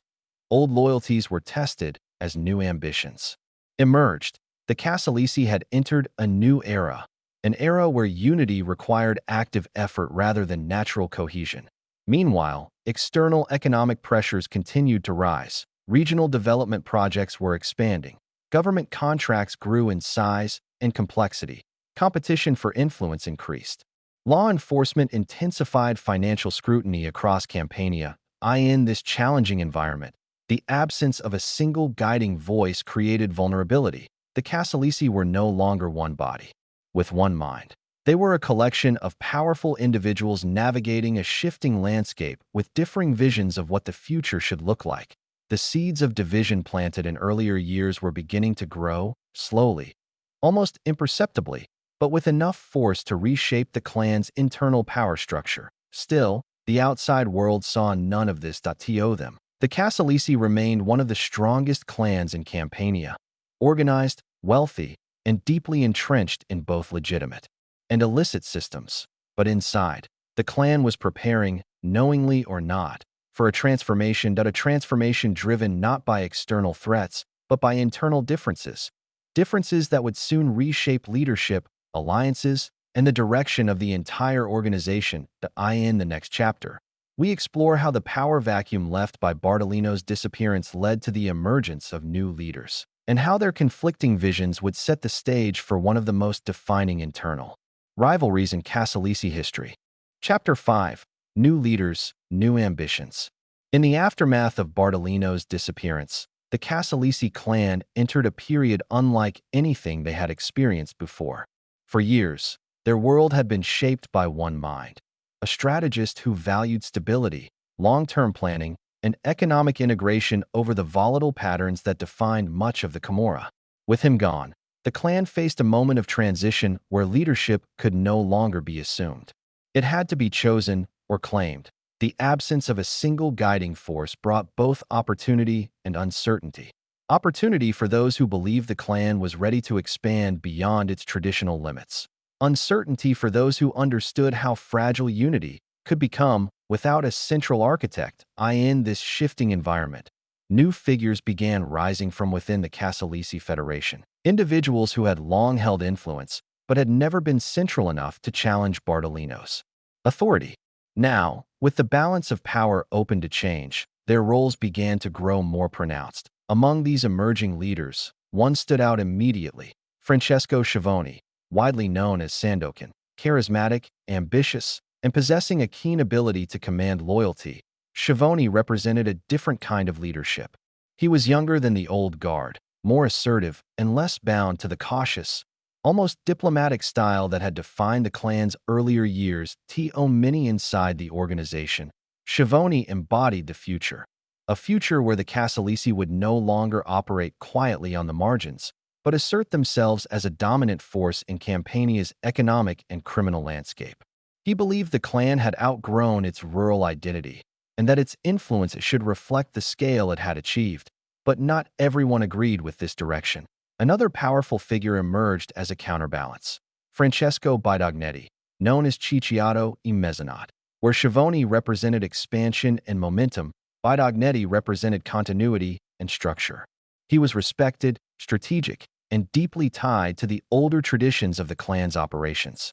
His vision aligned more closely with Bartolino's approach, emphasizing control over rapid transformation. To him, stability was the foundation of the Casalesi's success. Together, Schiavone and Bidognetti formed two pillars of influence. Complementary at times, conflicting at others, between them stood a delicate balance, one that required careful negotiation and mutual respect. But beneath that respect, quiet differences in ambition began shaping the future. Schiavone believed the clan should diversify its operations more aggressively. Bidognetti believed expansion should remain gradual. Schiavone sought alliances beyond Campania. Bidognetti preferred consolidation at home. Schiavone saw opportunity in becoming a more visible force. Bidognetti saw danger in visibility. These differing philosophies did not create immediate conflict, but they introduced a subtle pressure within the leadership structure. a pressure that would grow as the clan expanded, beneath the top tier of leadership. Other individuals began rising as well. Men who had built reputations through loyalty, efficiency, or strategic talent now found themselves with greater responsibilities. The Federation was adjusting, restructuring, recalibrating. For the first time in years, leadership was not a fixed point but a moving landscape. This movement increased the complexity of daily operations. The clan's economic interests continued growing. Its companies expanded into more municipalities. Influence spread deeper into public institutions. New connections formed with international partners. But as operations expanded outward, internal communication became more challenging. Different factions pursued different goals. Some leaders worked closely with Schiavone, others aligned with Bidognetti, and a few remained neutral, trying to navigate a world where alliances were shifting, but unity was still essential. In this environment, the Casalesi's internal identity began to transform. During the Bardolino era, the clan had been unified by vision. Now, it was unified by necessity. Survival demanded cooperation, even in the presence of differing ambitions. Externally, the world around them continued to change. Naples' clans, weakened by years of conflict, were slowly rebuilding. New alliances formed in the city. Some groups sought cooperation with the Casalesi. Others watched them with growing suspicion. Authorities intensified investigations, especially as financial analysts uncovered deeper patterns in the clan's business networks. The Casalesi's reach into legitimate industries made them more resilient, but also more vulnerable to long-term judicial scrutiny. None of this stopped the clan from expanding. It simply forced leaders to operate with greater awareness. Meanwhile, younger members within the organization took cues from Schiavone's boldness. They saw themselves as part of a new generation, one capable of elevating the Casalesi to heights previously reserved for the most powerful criminal groups in Italy. Their ambition reflected the larger changes happening both inside and outside the clan. But ambition is not inherently destructive. What matters is how it interacts with the forces around it. For now, Schiavone and Bidognetti maintained a functional balance. They understood that internal division would weaken everything the clan had built. They recognized that leadership required cooperation, not competition. Yet beneath their collaboration, the seeds of rivalry remained. The Casalesi were entering a new era, one defined not by the quiet rise of a single visionary, but by the negotiation of power between multiple leaders with different visions of what the clan could become. This transition was smooth enough that outsiders saw nothing unusual. To authorities, the clan appeared even more structured than before. To rival organizations, they looked increasingly formidable. To the region, their influence quietly expanded through systems the public interacted with every day. But inside the clan, experienced members sensed something subtle, a shift in tone, a change in momentum, a feeling that the Casalesi were no longer moving in one unified direction. The unity remained intact, the strength remained intact, but the simplicity of earlier years had disappeared. The clan's next chapter would be shaped by how these new ambitions interacted and by how leadership adapted to a world that was becoming more complex and more demanding with every passing year. In the next segment, we explore how these emerging leaders consolidated their authority, reshaped the clan's internal structure, and positioned the Casalesi for a period of expansion unlike anything they had achieved before. In the months following Bardolino's disappearance, the Casalesi clan entered a period of internal restructuring that would shape the direction of the organization for years to come. Though the transition was quiet, almost understated, it carried the weight of a major transformation. Leadership was no longer a singular force guiding the clan, but a constellation of influential figures whose ambitions and strategies needed to align, at least on the surface, for the Federation to continue functioning. At the center of this newly forming structure stood Francesco Schiavone, whose rise had accelerated in the absence of a dominant leader. Schiavone had a natural ability to fill space, not through force, but through presence. He communicated with clarity. He understood the language of ambition. He knew how to inspire confidence. And most importantly, he recognized that the clan was ready to grow beyond its earlier boundaries.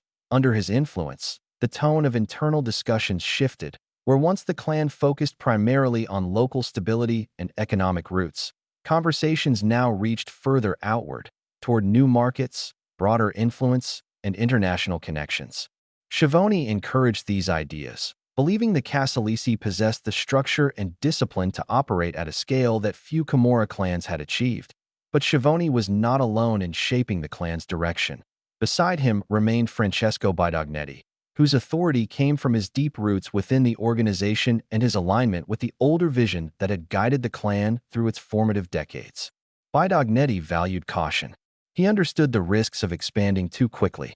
He knew how fragile alliances could be and how dangerous visibility might become in an era where law enforcement was growing more sophisticated. The interplay between Schiavone's ambition and Bidognetti's restraint formed the backbone of the clan's leadership.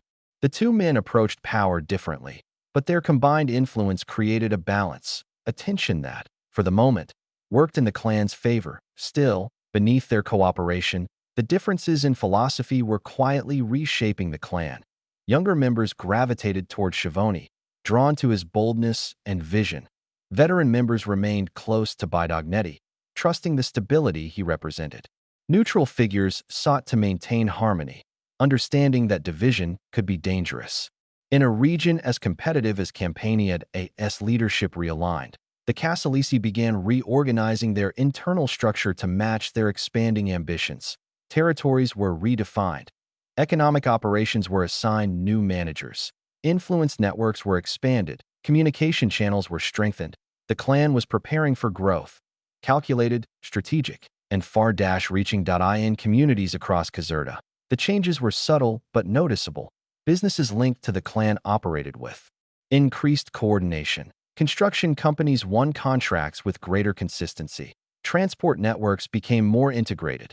Local institutions found themselves interacting with the same names, the same faces, the same companies, all quietly connected through a system of influence that was becoming increasingly efficient.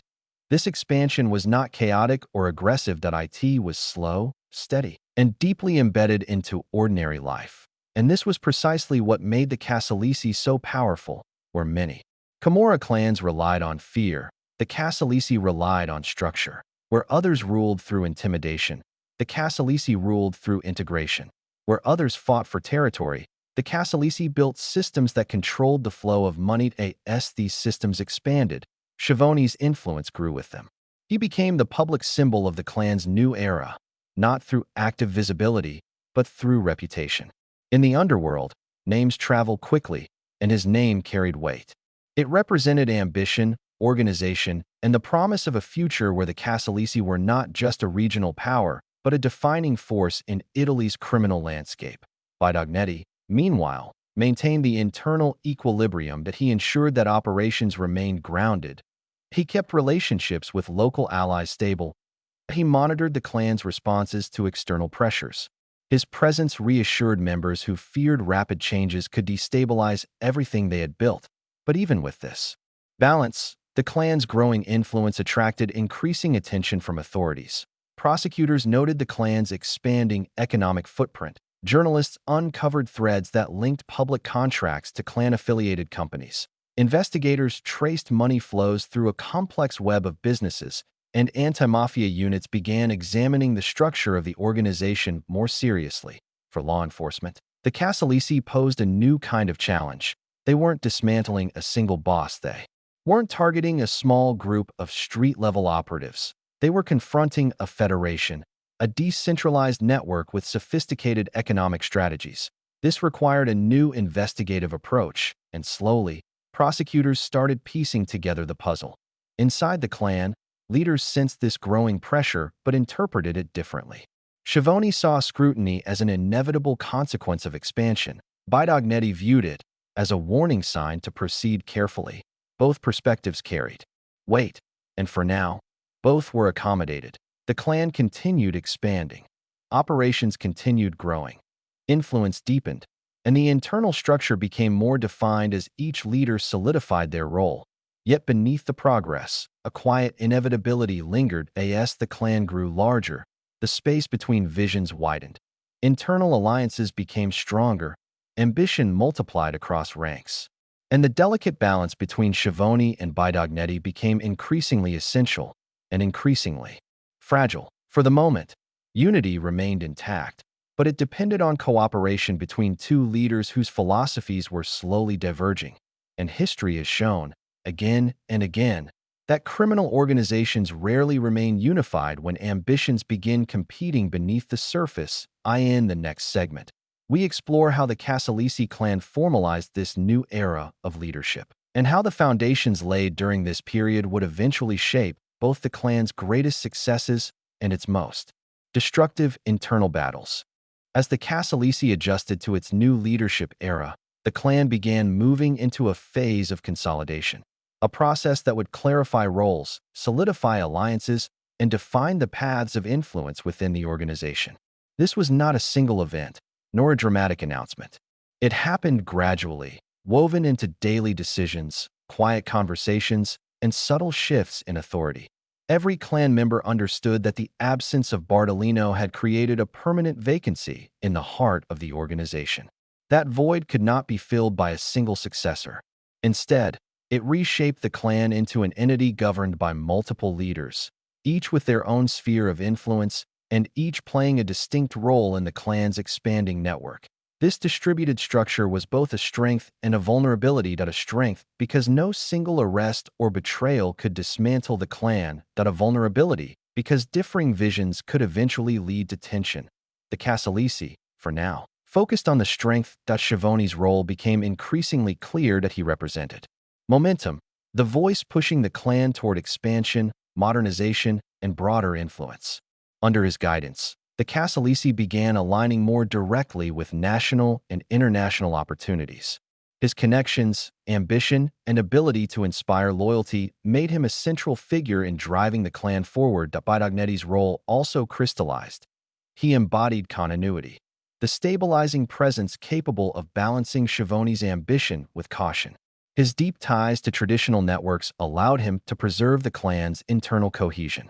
He reassured older members, maintained established alliances, and ensured that growth did not push the clan into unnecessary risks. But beneath these two central figures, another transformation was quietly unfolding. Mid-level leaders began to rise with greater clarity. Territorial managers, economic coordinators, key operators in construction, waste management, transportation, and agriculture. These individuals were not simply acting on orders, they were making decisions.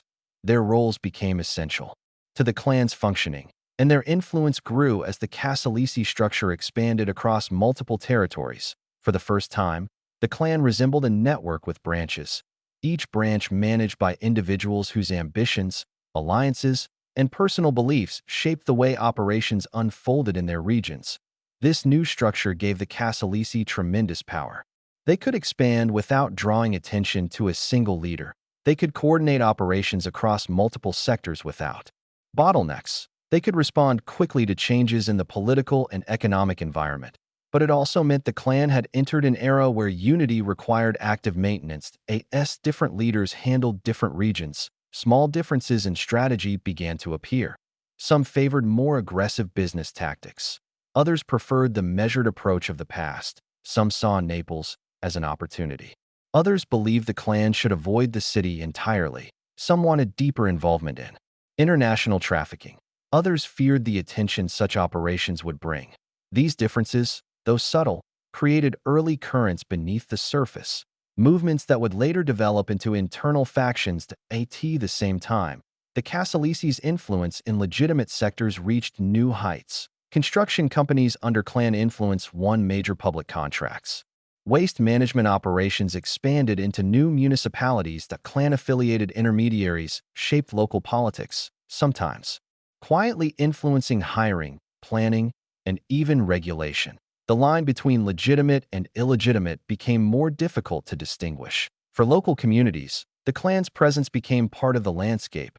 People interacted daily with businesses connected to the Casalesi, often without knowing it.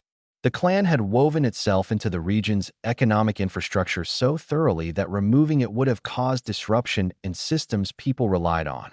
This deep integration was one of Bartolino's long-term goals, and now it was being realized on a scale even he could not have predicted. But growth brought visibility. Investigators continued building case files. The name Casalesi, appeared more frequently in reports, though many still underestimated the clan's structure. Authorities had seen Camorra clans rise before, and they believed the Casalesi would follow similar patterns.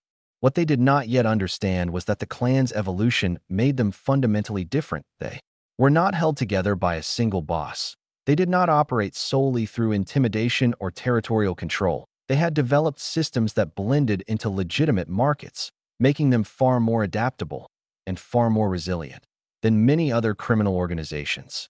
Yet inside the clan, the same flexibility that made them strong opened the door to new challenges.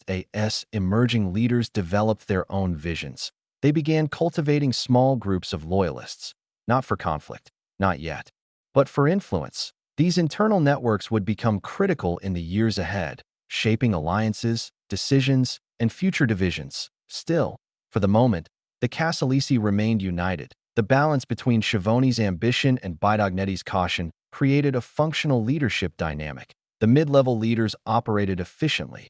Economic operations expanded across Campania. The clan's influence continued to grow. From the outside, the Casalesi looked stronger than ever, structured, wealthy, and deeply embedded in both the legal and illegal economies. But inside, experienced members could sense something subtle approaching. The clan was expanding faster than ever before. Ambitions were rising across its ranks. Leadership was becoming more complex. And in organizations like the Casalesi, complexity always carries risk. For now, the clan moved forward with momentum and unity. But the differences in philosophy, the ambitions of younger leaders, and the growing visibility from authorities would soon converge in ways that would reshape the future of the organization. In the next chapter, we explore how the Casalesi's internal evolution collided with external pressures, leading to a period of expansion that would test the clan's structure, alliances, and ability to remain united. Chapter 6: Expansion and the Reach Beyond Campania.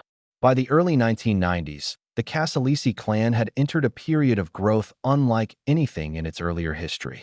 What began as a rural federation of families had evolved into a dynamic, multi-layered organization with influence stretching across economic sectors, political networks, and increasingly, international markets.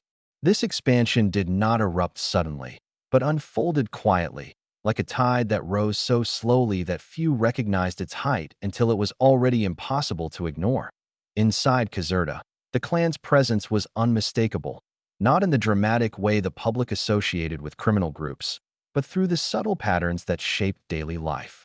Construction companies linked to the clan were involved in major developments. Transport networks influenced by the clan moved goods across the region. Waste management contracts were handled by organizations whose connections ran deeper than they appeared. Even small businesses sometimes found themselves interacting with intermediaries who spoke gently, moved politely, and represented interests far larger than their demeanor suggested. This was the Casalesi's true innovation. They learned to operate through systems instead of spectacle. They built influence by embedding themselves into the essential functions of society. They expanded not through open conflict, but through quiet integration. And as these systems strengthened within Campania, the clan began looking beyond its immediate borders. Under leaders like Schiavone, the Casalesi recognized that the world of organized crime was changing. Global markets were emerging. International smuggling routes were becoming more accessible. Economic opportunities were no longer limited by geography. If the clan wanted to remain powerful in the future, it needed to adapt to a world where borders mattered less and networks mattered more. This recognition marked the beginning of the Casalesi's expansion into other regions. Their first moves were subtle. Trusted intermediaries visited northern Italy for business negotiations. Companies affiliated with the clan established partnerships with firms outside Campania. Transportation routes quietly extended into other provinces. Small investments appeared in regions that, on paper, had no ties to Caserta. These early steps laid the groundwork for something larger, a multi-regional presence that allowed the Casalesi to operate with a level of mobility unusual for the Camorra. But expansion was not driven by ambition alone. Economic necessity played a role. Campania had limited capacity for long-term construction growth. Local markets were becoming saturated. Competition within the Camorra world was increasing, and authorities were tightening their Focus on regional contracts. The clan understood that to maintain stability, they needed to diversify geographically, economically, and strategically. This diversification took many forms in some areas. The clan invested in construction firms that bid on public projects in others. They used intermediaries to infiltrate waste management networks in still others. They positioned themselves in agricultural markets, transportation lines, and commercial supply chains. Every move had two objectives: to create profit and to create influence. Profit built strength. Influence created protection. As these networks grew, the Casalesi began forming new alliances, not only with other Camorra clans, but with criminal organizations across Italy. These alliances were not emotional or ideological, they were practical. Each group offered something the others lacked. Sicilian groups offered international access. Calabrian groups offered logistical routes. Northern networks offered economic cover. Camorra clans in Naples offered political connections by weaving themselves into this larger criminal ecosystem. The Casalesi became more resilient, more connected, and more capable of operating at a scale that few would have imagined decades earlier. But expansion brought new challenges. The clan's internal structure became more complex. Communication across regions required trusted intermediaries. Local leaders gained more autonomy, which strengthened their positions but also created new centers of influence. Differences in strategy became harder to manage. Ambitions began forming along geographic lines, with leaders in different areas envisioning different futures. Still, for the moment, unity held that Schiavone's leadership style encouraged growth and integration. Bidognetti's balancing presence ensured operations remained grounded. Mid-level leaders maintained loyalty through shared profit and common interests. Externally, the clan appeared disciplined, organized, and remarkably adaptive. Authorities noticed the expansion but struggled to map it accurately. Journalists sensed the rising influence but lacked the evidence to connect the dots. Communities experienced the clan's presence indirectly, through economic patterns rather than overt displays of power. But beneath the surface, something else was happening, something far more delicate than expansion. The Casalesi were becoming a clan whose size, complexity, and ambition required constant coordination to stay unified. The larger they became, the harder it was to maintain a single direction. And the more they expanded beyond Campania, the more their internal differences subtly deepened. Ambition is a quiet force that moves slowly at first, unnoticed, patient. But over time, as opportunities grow and leaders establish their own territories, ambition becomes a shaping power, one capable of influencing decisions, forming alliances, and eventually challenging established authority. The Casalesi were not divided yet, but the landscape of their organization was changing in ways that made future tension unavoidable. For now, though, the clan moved forward with remarkable unity. Their expansion into new territories represented not chaos, but calculation. Their growing influence reflected not recklessness, but a deep understanding of how to operate within and beyond the boundaries of the Camorra. In the next segment, we explore how the Casalesi leveraged their expanding networks to enter broader international markets, forming connections that transformed them from a regional organization into a global force. As the Casalesi extended their influence across Italy, a new horizon emerged, one that lay far beyond the borders of Campania or even the country itself. The world was becoming more interconnected, and criminal networks were adapting just as quickly as legitimate businesses. International markets, once dominated by a handful of large organizations, were now open to groups with the vision and structure to navigate them. The Casalesi were ready. Their early expansion had given them something valuable: mobility. Mobility meant opportunity. Opportunity meant access, and access was the doorway to international influence. While many Camorra clans focused heavily on local disputes, territorial battles, or street-level income, the Casalesi were weaving themselves into economic systems that naturally connected to broader markets. Transport companies offered routes beyond regional borders. Construction firms sourced materials from abroad. Waste management operations linked to international recycling networks. Even agriculture had ties that reached across Europe. These existing connections created natural entry points into global operations. and the clan began exploring them with increasing interest. One of the first areas where international involvement became noticeable was illicit trafficking routes. The Casalesi were not traditionally seen as major players in global drug networks, especially compared to organizations like the Ndrangheta. But as their influence spread, opportunities arose to cooperate with groups already functioning in these markets. The clan chose partnerships carefully. They avoided exposure.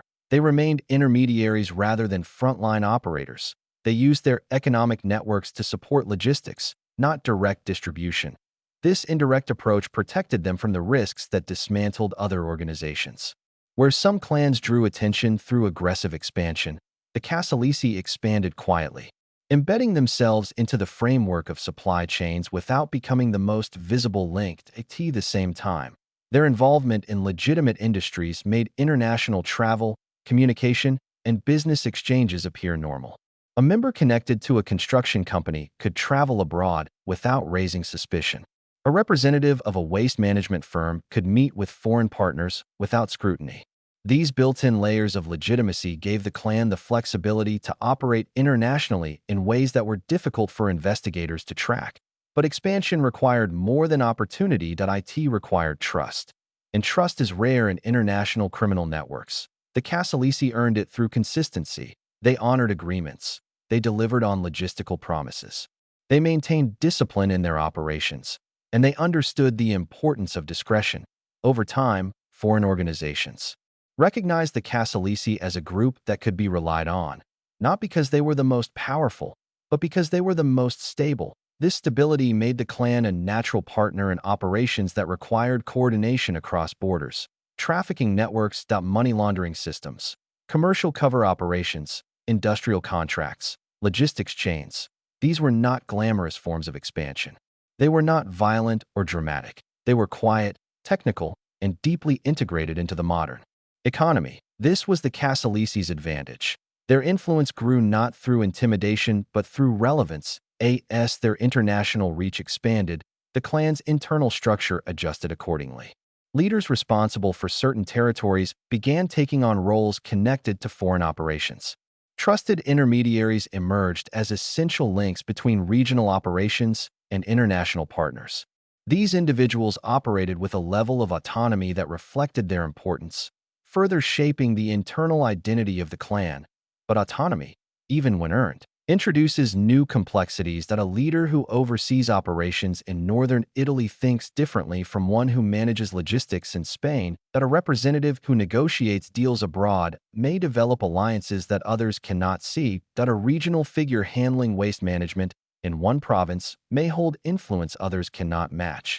This diversification strengthened the clan, but it also created variations in how different leaders understood the organization's goals. Some saw international expansion as the future of the clan. Others believed the Casalesi should remain rooted in Campania. Some wanted to forge deeper alliances abroad. Others feared foreign entanglements would attract new forms of law enforcement attention.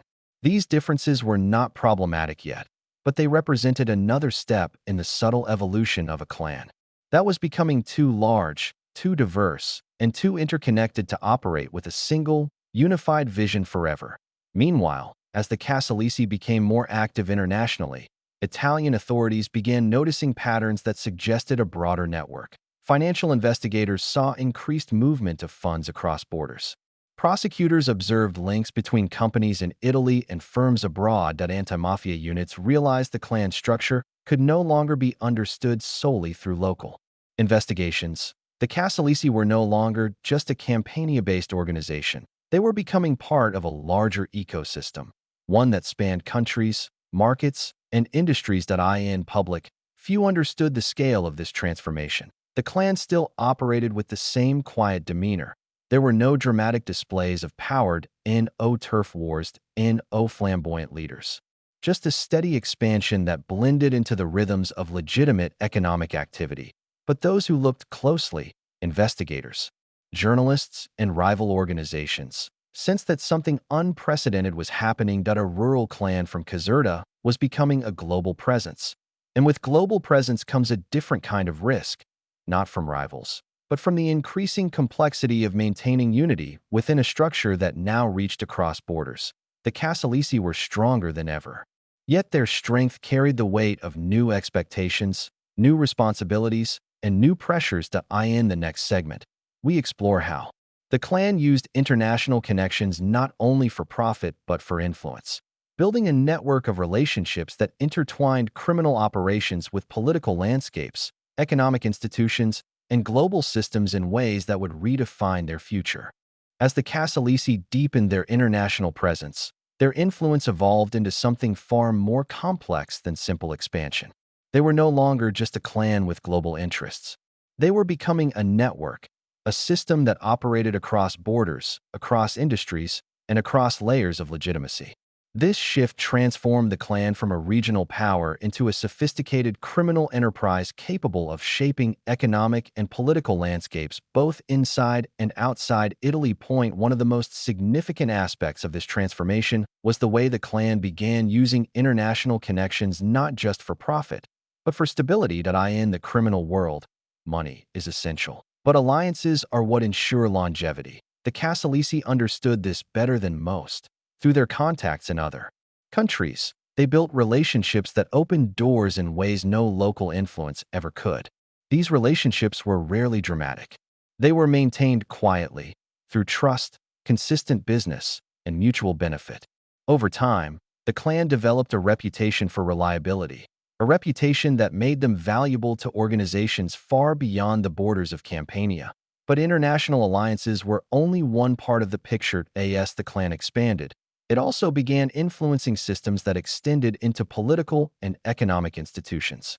This didn't mean manipulating governments in the dramatic way seen in films. It meant something far more subtle, becoming part of the environment that a construction company connected to the clan might employ hundreds of people. A waste management firm under clan influence might service entire municipalities. Transport companies linked to the clan might move essential goods across regions. Agricultural operations might supply markets that communities depended on. When a criminal organization integrates itself into systems that people rely on daily, it gains a kind of protection that no weapon or alliance can match. Removing such an organization becomes not only difficult, but disruptive. The Casalesi reached this level of integration across several sectors. This created influence that extended quietly into political systems, not through grand corruption schemes, but through relationships, through favors exchanged over years, through business ties that became too convenient to break, through individuals who advanced in their careers alongside businesses tied to the clan, through connections formed during moments of crisis, when the clan's logistical resources could solve problems. Quickly, the Casalesi understood that influence was strongest when it was invisible. They avoided overt interference. They avoided creating scandals. They avoided drawing attention. Instead, they positioned themselves in ways that made them difficult to oppose. A smooth-running waste management company is rarely questioned. A construction firm that delivers on-time results is rarely scrutinized. A transport network that keeps goods flowing through a region rarely becomes a target. The clan used this invisibility as both shield and strategy at the same time. Their international reach gave them access to financial mechanisms that were becoming increasingly important in a globalizing world. Money could move across borders more easily than ever before. Shell companies, foreign accounts, offshore partners, commercial exports, currency exchanges. These systems allowed the clan to reinvest profits with minimal risk, turning illicit income into legitimate assets. The sophistication of these financial networks made it difficult for investigators to track the clan's money. It also made the clan less vulnerable to economic disruptions or regional crackdowns. But as their influence grew, so did the internal complexity of the organization. New revenue streams meant new responsibilities. New alliances meant new expectations. New territories meant new leadership roles. New financial networks meant new individuals with specialized knowledge. The Casalesi were no longer operating as a simple federation of families. They were becoming a multi-layered enterprise with distinct sectors, each managed by individuals who possessed unique skills and influence. This complexity required coordination, and coordination required leadership. Schiavone's role in shaping the clan's international evolution became increasingly prominent. He had the vision to push the clan forward, the charisma to win support, and the determination to create new opportunities. Many younger members admired him, seeing in him the embodiment of a modern criminal leader, bold, strategic, and capable of navigating both the legal and illegal worlds. Bidognetti, meanwhile, continued to serve as the stabilizing anchor. His understanding of the clan's traditions, alliances, and internal dynamics ensured that expansion did not erode the foundation on which everything was built. Together, their influence created a dual leadership structure, one forward-driving, the other stabilizing. It worked as long as the clan's interests remained aligned, and for a time, they did. The Casalesi's international operations brought unprecedented profits and influence. Their presence in Campania remained strong. Their legitimate businesses continued to expand. Their alliances, local, national, and international, formed a protective web around their operations. But no expansion is without consequence. The broader and more visible the clan's activities became, the more attention they attracted from law enforcement.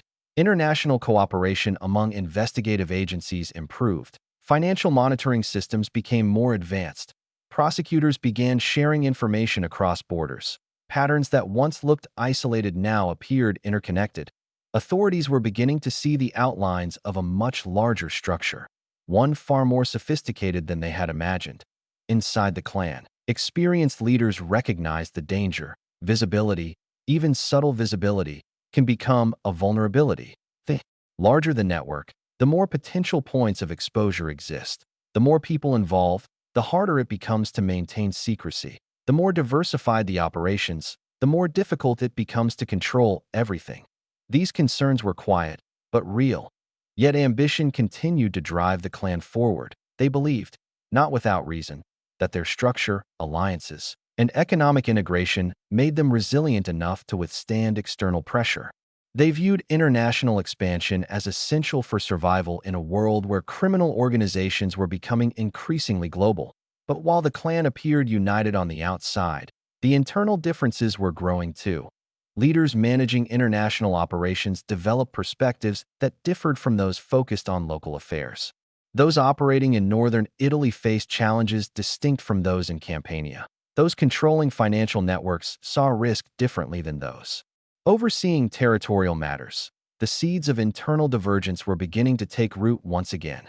Deeper this time, shaped not only by ambition but by geography, specialization, and exposure. For now, though, the Casalesi remained a powerful, unified force, one whose reach extended across borders and whose influence touched systems that few realized were connected to a criminal network. In the next chapter, we explore how this rising visibility and increasing complexity triggered a new era of legal scrutiny, tightening investigations, and the earliest signs of the pressure that would one day test the clan's structure on every level. Chapter 7. Rising Pressure and Growing Visibility. By the mid-1990s, the Casalesi clan had reached a level of influence that few criminal organizations in Italy had ever achieved. Their operations stretched across regions, their financial networks crossed borders, and their presence in legitimate industries made them almost indistinguishable from the systems they infiltrated. Yet with this expansion came something the clan had carefully avoided for decades: visibility. Visibility, in the world the Casalesi built, was both a consequence and a warning, that a sign of strength, but also a sign that the quiet anonymity shielding them for years was beginning to fade. For a long time, the clan's power had been understood only by those directly connected to their operations. Ordinary people interacted with businesses owned or influenced by the clan without knowing it. Local officials navigated decisions quietly shaped by individuals whose names never appeared in newspapers. Even rival Camorra clans often underestimated how deeply the Casalesi had embedded themselves into the region's economic fabric. But as the clan's presence grew, the external world began to notice patterns that were difficult to ignore. Prosecutors observed that certain companies consistently secured major public contracts.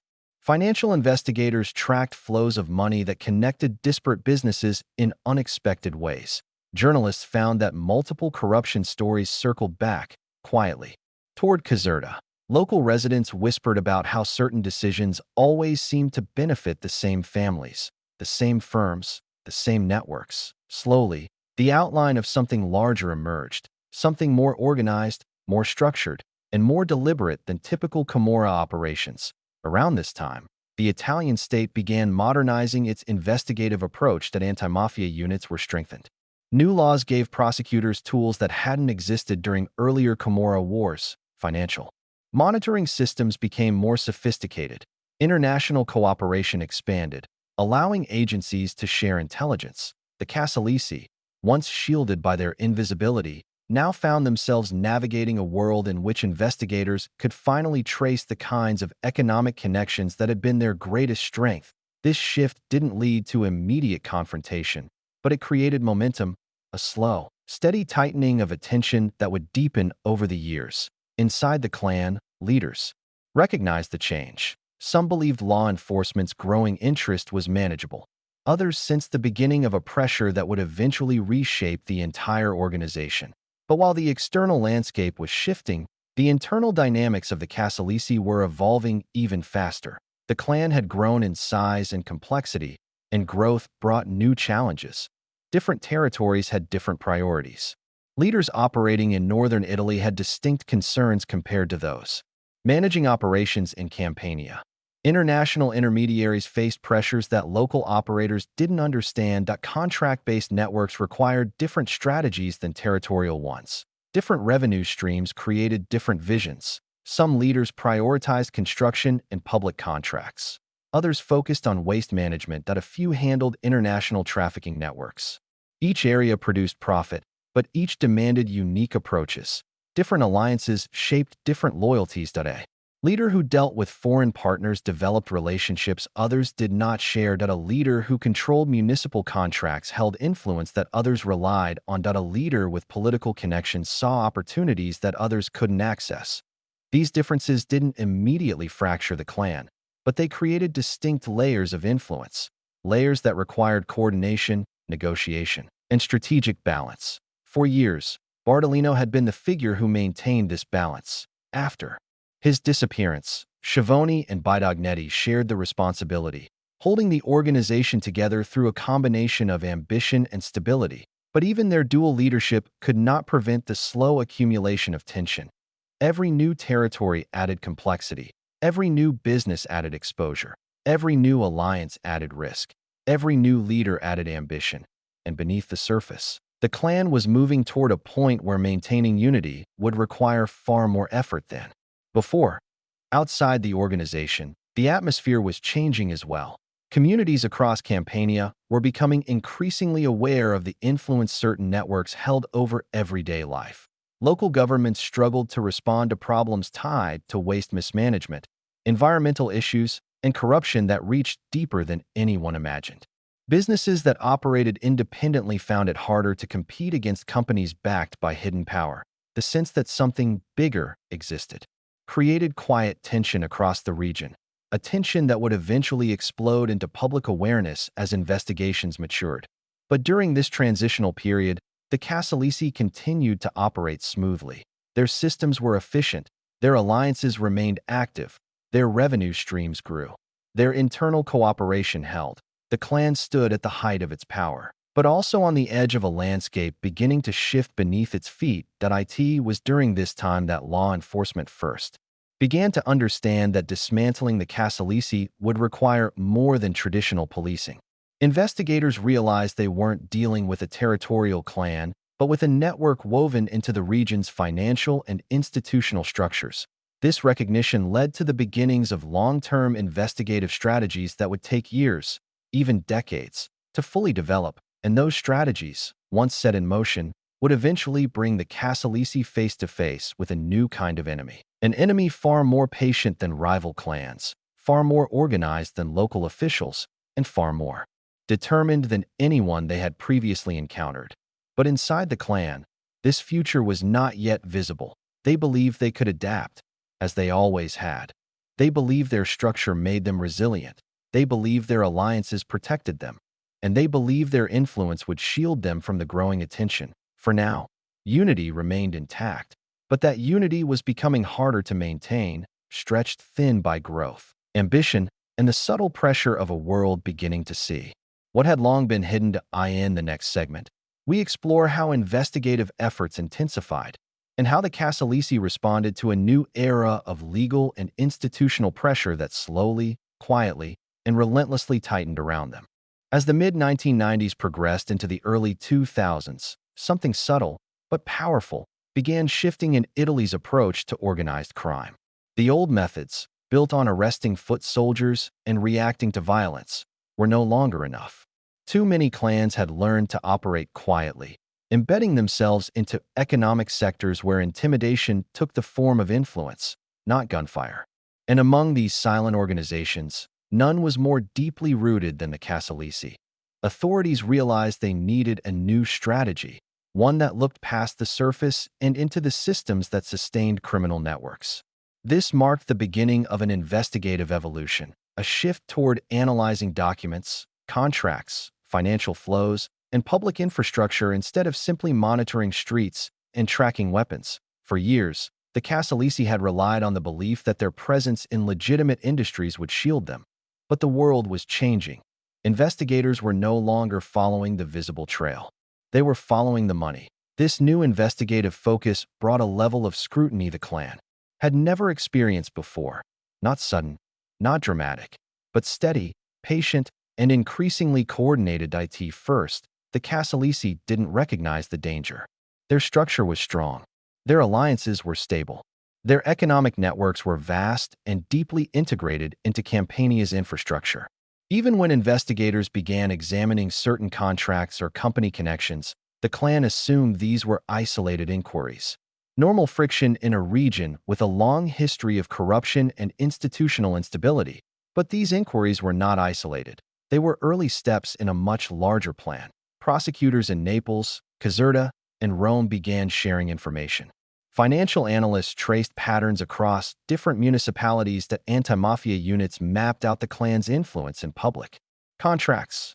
International agencies contributed intelligence about foreign transactions. Journalists uncovered threads that hinted at something far more organized than anyone had publicly acknowledged. Each piece of information was small on its own. Together, they began to form a picture of a clan that operated not as a street-level organization, but as a structured economic power inside the Casalesi. Leaders sensed the shift in atmosphere, not in numbers or arrests, but in the questions. Authorities asked in the company's investigators examined in the reports journalists published in the way local officials became more cautious in handling contracts. This change made some leaders uneasy. They recognized the danger of visibility in a world that was finally learning how to trace invisible systems. Others remained confident. They believed the clan's influence was too deeply rooted to be threatened. They believed alliances with local institutions were strong enough to withstand scrutiny. They believed prosecutors could not untangle the complexity of their networks. This difference in perception reflected a deeper internal divide, one between leaders who understood the evolving nature of investigative work and those who saw it as another obstacle the clan could easily outmaneuver. Meanwhile, the clan continued to grow. Their operations expanded into new territories. Their companies won larger contracts. Their financial networks became more sophisticated. Their alliances, political, economic, and criminal, strengthened. But growth made the clan more visible, and visibility attracted more scrutiny. Investigators noticed that certain construction projects always involved the same companies. They tracked waste management patterns that pointed back to the same groups. They identified transport routes controlled by entities linked to Caserta. They discovered financial relationships between firms that should have been independent but weren't. Slowly, quietly, the Casalesi were becoming the focus of a multi-layered investigation. Inside the clan, leaders debated how to adapt. Some argued for lowering the profile of certain companies. Others suggested diversifying revenue to reduce exposure. A few believed the clan should strengthen political alliances to counter investigative pressure. But ambition, especially growing ambition, makes recalibration difficult. Many leaders were deeply invested in the expansion of their operations. They couldn't simply slow down. They couldn't reduce visibility without reducing profit. They couldn't step away from contracts that had taken years to secure. And so the clan moved forward, even as the ground beneath them shifted. In Campania, Communities began sensing that the clan's influence was no longer hidden. Whispers circulated in towns where clan-affiliated companies handled local services. Residents noticed patterns that didn't feel coincidental. Officials understood that certain decisions came with invisible pressure. This awareness didn't weaken the clan immediately, but it changed the atmosphere. Silence was no longer an impenetrable shield. People were watching. Investigators were learning. Patterns were forming. The Casalesi remained powerful, but their invisibility, the weapon that had protected them for decades, was slowly fading at the same time. Internal tension continued to develop. Leaders managing international operations saw new risks in the changing investigative climate. Territorial leaders in Campania faced increased attention from journalists. Financial coordinators confronted scrutiny from banks and regulators. Everyone felt the shift, but not everyone interpreted it the same way. Some believed the clan should consolidate and protect its core interests. Others believed expansion was the only way to stay ahead of evolving investigations. These differences created quiet friction within leadership circles, adding another layer of complexity to an organization already stretched across regions and industries. Still, the clan remained unified outwardly. They faced pressure with the same calm structure that had defined them for years. They adapted where necessary. They deflected where they could. They believed, for the moment, that they could manage the rising visibility. But the investigations growing around them were unlike anything in their history. They were slow, systematic, and built on years of data collection. The kind of pressure that cannot be escaped through intimidation or short-term alliances. The Casalesi were entering an era where the enemy was not a rival clan or an individual prosecutor, but an entire system designed to understand and dismantle networks just like theirs. The clan still believed they could outmaneuver this pressure, but the stage was being set for a confrontation that would test the limits of their structure, their alliances, and their unity. In the next segment, we explore how this mounting pressure began shaping the clan's internal decisions, and how rising visibility initiated the first real fractures within an organization that had remained remarkably cohesive for decades. As the Casalesi entered the late 1990s and early 2000s, the atmosphere around them continued to shift, not with sudden explosions or dramatic confrontations, but with a gradual tightening, a slow, deliberate pressure that settled over their territories like a quiet fog. It was subtle enough that daily life continued without interruption, yet unmistakable to anyone paying attention. Inside the clan, this pressure began shaping decisions in ways that revealed deeper currents beneath the surface. For years, leadership had been defined by cooperation, strategic balance, and the ability to align ambitions with the clan's broader goals. But as visibility grew, each leader was forced to confront a new and uncomfortable truth. The very systems that had once protected the clan, their companies, their contracts, their networks, had become the very things drawing investigators toward them. This realization did not create panic. It created calculation. Leaders began weighing risks differently. Territorial managers worried that large public contracts now brought unwanted attention. Financial coordinators anticipated increased scrutiny from regulators. International intermediaries sensed that global cooperation between law enforcement agencies could expose their networks. No single concern was enough to fracture the clan.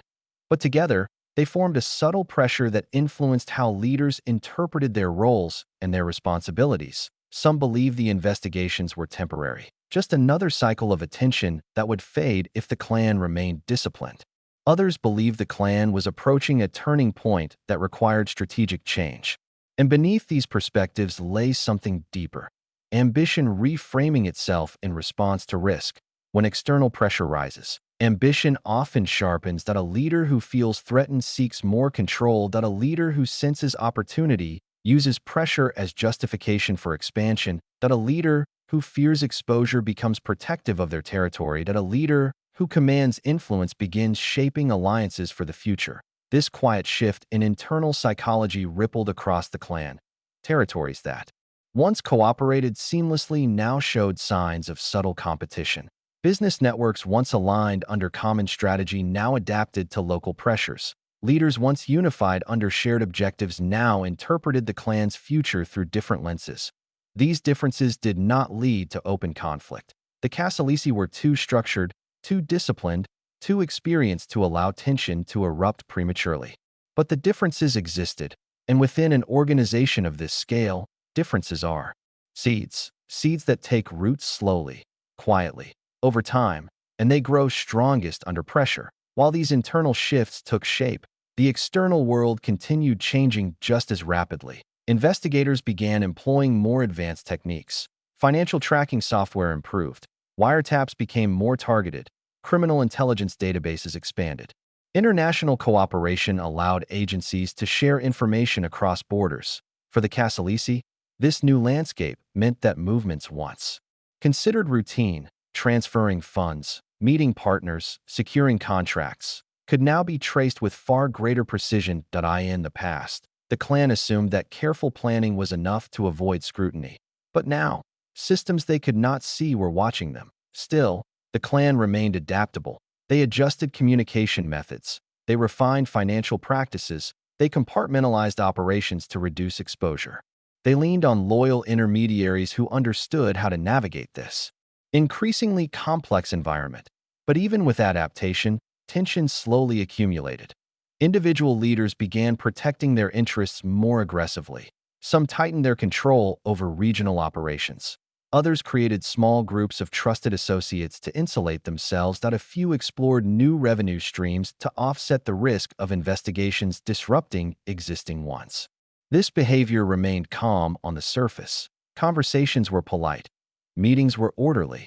Decisions were framed as strategic rather than defensive. But those who had been in the clan long enough recognized the signs. This was how internal divides began, not with arguments, not with violence, but with subtle shifts in behavior that reflected diverging visions for the future. As the Casalesi's visibility increased, so did its complexity. The clan now had leaders across multiple regions, each managing distinct operations.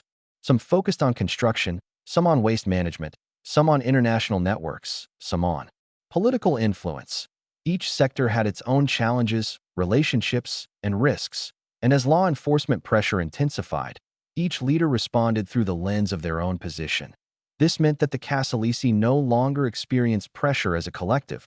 They experienced it individually, region by region, sector by sector, leader by leader. This fragmentation of experience was subtle, but profound. A leader in Campania facing increased local scrutiny might prioritize caution. A leader managing international operations might push for expansion abroad. A financial coordinator worried about tracing mechanisms might shift funds more aggressively. A construction manager sensing instability might align more closely with a powerful figure for protection. These small shifts in strategy created quiet alliances, invisible lines of connection within the clan that did not match the official structure. Loyalty, once unified, began to take on gradients. Meanwhile, investigators continued their slow advance. They mapped connections between companies. They traced relationships between contractors and politicians. They analyzed calls, meetings, and financial patterns. They began assembling pieces of a puzzle that had taken decades to form. Inside the clan, a few leaders sensed what was coming. Not immediately, but eventually. A moment when the state would no longer be looking at small operations or isolated incidents. A moment when the full structure of the Casalesi would become visible. A moment when authorities would realize they were not pursuing individual criminals, but a system. For now, that moment had not yet arrived. But the clan could feel the direction of the wind. The Casalesi remained powerful. Their businesses thrived. Their influence continued. Their alliances held. Their operations stretched across Italy and beyond. But unity, the invisible force that held the organization together, was becoming more delicate, not broken, not weakened beyond repair, just more fragile, more dependent on careful balance, and more vulnerable to the pressures of a world that was finally beginning to understand how they operated.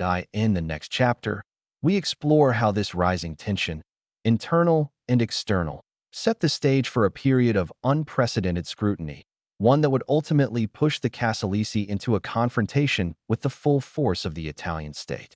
Chapter 8. The state turns its gaze. By the early 2000s, the quiet pressure surrounding the Casalesi began solidifying into something more focused, something with direction, coordination, and intent. For years, investigators had been gathering fragments, suspicious contracts, unusual financial flows, phone records, corporate registries, testimony from unrelated cases, scattered reports from journalists. Each piece alone meant little. Together, they hinted at a structure far more sophisticated than anyone had fully understood. It was around this time that the Italian state began shifting from reaction to strategy. Instead of treating individual crimes as isolated events, prosecutors started building a timeline, mapping how decisions in one province echoed in another, how companies connected across different regions, how alliances overlapped, and how money traveled through the invisible networks that supported the Casalesis. Operations. For the first time, the clan's influence was being studied as a system, not chaos, not tradition, not random violence. A system. This shift marked the birth of a new investigative approach, one tailored specifically for organizations like the Casalesi, who thrived in silence and structure. Specialized anti-mafia pools in Naples and Caserta began coordinating with national units, financial investigators, and international law enforcement agencies. They held closed-door meetings, exchanging information that reached far beyond borders. Patterns emerged. Corporate ties aligned. Land records intersected with financial data. Construction tenders mirrored the movements of certain intermediaries. Slowly, the invisible became visible. From the clan's perspective, the change was subtle at first. That a company received an unusual request for documents, that a municipal official was questioned about a contract, the transport firm was asked to clarify a shipping record, that a bank flagged a series of transactions for review. These moments were small, easily dismissed. Yet together, they suggested something the clan had long prepared for, but never fully feared until now: a systematic attempt to understand how they worked. Inside the organization, conversations grew more careful. Meetings were held in quieter places. Phones were used with increased caution. Documents were handled more deliberately. Leaders began reminding one another that pressure often starts softly and only later reveals its true force. Still, the Casalesi believed they were insulated. Their networks were extensive. Their companies appeared legitimate. Their influence in local institutions was deep. Their operations spanned regions where oversight was inconsistent and where economic dependency softened resistance. But what the clan could not see was that investigators were now looking at them differently. Not as criminals to be arrested, but as a system to be dismantled, a machine whose components needed to be understood piece by piece. Investigators began identifying three critical elements: structure, economics, and leadership patterns. Structure revealed how decisions moved through the clan, how leaders coordinated, how intermediaries operated, how responsibilities were divided. Economics revealed where the money flowed, through construction, agriculture, transport, waste management, and beyond. Leadership patterns revealed how alliances formed and evolved inside the organization, highlighting the individuals whose influence shaped the clan's future. This information gave prosecutors something they had never possessed before: a blueprint. And once a blueprint exists, even the most powerful organization becomes vulnerable. Inside the Casalesi, some leaders noticed the atmosphere changing. Local officials who once cooperated now hesitated. Certain companies felt unease when submitting public tenders. Lawyers reported quiet inquiries into contracts that had seemed untouchable. Journalists began publishing articles that linked familiar names to broader patterns. These signs were subtle enough to ignore, but not for long, because alongside this investigative awakening came another shift: the emergence of collaborators, individuals from outside the clan who, intentionally or unintentionally, provided information that strengthened the broader investigation. That a contractor angered by a denied payment, that a municipal employee troubled by irregular paperwork, that a business owner frustrated by unfair competition, that a politician seeking to distance themselves from controversial networks. None of them could dismantle the clan on their own, but each added a thread to the growing tapestry. The clan sensed this development with discomfort, not fear, yet, but awareness. Awareness that the quiet environment that had once protected them was fading, replaced by an increasingly alert public and a more coordinated state. Even so, the Casalesi did not retreat. Retreat was not in their nature. They adapted. They refined internal discipline. They emphasized discretion in business dealings. They minimized unnecessary movement. They reminded each other that scrutiny could be survived if managed carefully. But what they could not see was the slow internal consolidation happening within legal institutions. Prosecutors who once worked independently now collaborated. Financial experts shared access to databases that revealed cross-regional patterns. International agencies monitored travel, money, and communication. And anti-mafia judges began preparing the foundations of legal strategies that would take years to unfold. The state was not acting quickly. It was acting quietly, methodically, patiently, just like the Casalesi themselves. For the first time, the clan was facing an opponent that understood how to operate in silence. Inside the clan, leaders debated how to respond. Some advocated strengthening political alliances. Others recommended reducing involvement in public contracts. Still others believed expansion into new territories could dilute investigative focus. These conversations hinted at something deeper, a subtle divergence in how the leadership viewed the future. Some saw caution as survival. Others saw retreat as weakness. Some saw pressure as manageable. Others saw it as an omen. Unity held, but it held through negotiation, not natural alignment. And as external pressure continued to rise, those internal differences would only grow sharper. In the next segment, we examine how the state's evolving methods began intersecting with the clan's daily operations, exposing vulnerabilities the Casalesi never believed they possessed, and revealing the early cracks in an organization that had seemed untouchable for decades. As investigators deepened their focus on the Casalesi, the quiet rhythm of life across Caserta and its surrounding territories began to change in subtle ways. Not dramatically, not suddenly, but with a gradual shift that hinted at something stirring beneath the surface. An awakening of institutions, a sharpening of public attention, a slow unraveling of the silence that had long protected the clan's operations. The earliest signs were almost invisible. A public tender delayed without explanation, a routine inspection carried out with unusual thoroughness. The company once trusted without question now asked to provide additional documentation, a local official becoming more cautious in meetings, speaking less, choosing words with unusual care. To most people, these details meant nothing. But to the Casalesi, they were signals, small indicators that some invisible hand was beginning to probe their world. The it wasn't fear that rose within the clan. It was awareness, a feeling that the familiar landscape was slowly being rearranged by forces that were studying them in ways they were not accustomed to. The clan had always known how to navigate pressure, violence, competition, territorial disputes, strategic challenges, political changes. These were all predictable, manageable, and often cyclical. But what they were facing now was different. It wasn't a single threat. It wasn't a single rival. It wasn't a single prosecutor. It was a system. This system worked quietly. It didn't announce itself. It didn't challenge the clan openly. It simply began collecting information. Information that slowly, gently, patiently formed a picture of something far larger than anyone had previously documented. In offices across Naples, Rome, and Caserta, investigators built timelines. They compared contracts across municipalities.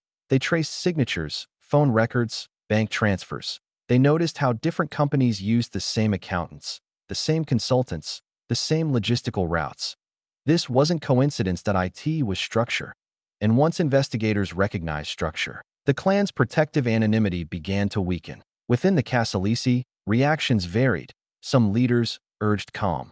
They insisted that scrutiny was temporary, part of the natural cycle of institutional attention. They reminded others that the clan had weathered investigations before, always adapting, always surviving. Others were less convinced. They sensed a new energy in the inquiries, a level of coordination that suggested something significant was building behind the scenes. Still, the clan continued forward, maintaining its rhythm. Contracts were secured. Business operations ran smoothly. Territories remained under control. Alliances held steady. Daily life inside the organization showed no cracks. But below the surface, internal conversations grew more tense. A leader in one territory complained of increased inspections. Another reported that a longtime political ally seemed distant, cautious. Unwilling to commit as openly as before, a business manager noted that banks were asking more questions. An intermediary abroad hinted that authorities in another country had begun monitoring certain financial movements. Each detail was minor, but together they formed a pattern mirroring the one investigators were building on the outside. The Casalesi were being watched, not aggressively, not publicly, but with precision. Investigators were not trying to provoke them. They were trying to understand them. This understanding posed a greater threat than any rival clan could ever create. In response, some Casalesi leaders became more protective of their operations. They tightened their inner circles. They limited unnecessary travel. They reduced the number of intermediaries involved in sensitive business. They emphasized discretion during meetings. Others, however, saw opportunity. They believed that increased visibility in one area could be countered with expansion in another. If pressure in Campania increased, perhaps new markets in the north or abroad could compensate. If certain companies attracted attention, new firms could be created to act as fresh channels for operations. This divergence in strategy reflected deeper differences in mentality, differences shaped by geography, experience, and personal ambition. And ambition, when combined with external pressure, often drives organizations not toward unity, but toward fragmentation. Still, the clan held together. They had faced adversity before. They had survived internal transitions. They had outmaneuvered rivals. They had watched entire Camorra factions crumble while they continued rising. Their confidence didn't disappear. It simply became quieter, more cautious, more measured. Yet that confidence sometimes created its own blind spots. Some leaders continued to operate as if nothing had changed, trusting old routines, old alliances, old habits. They believed that investigators could not penetrate a structure built over decades, especially one that blended so seamlessly into legitimate sectors. But what they did not see was that investigators were learning, day by day, document by document, testimony by testimony, how to dismantle a structure exactly like theirs. They were learning the clan's rhythms, its economic dependencies, its operational pathways, its internal hierarchy, its patterns of influence. And the more investigators learned, the more they focused on one critical insight. The Casalesi's strength, its structure, could also become its weakness. A structure, once mapped, can be targeted. A network, once understood, can be dismantled. A system, once illuminated, can be disrupted. Inside the clan, this possibility had not yet taken full shape, but some leaders sensed it. Those who handled finances noticed growing scrutiny. Those who managed companies observed unfamiliar names requesting paperwork. Those engaged in political alliances noticed cooler relationships. Those with international connections sensed inquiries coming from foreign institutions. It was as if the world had begun leaning toward the clan, gently but steadily. Still, the Casalesi remained composed.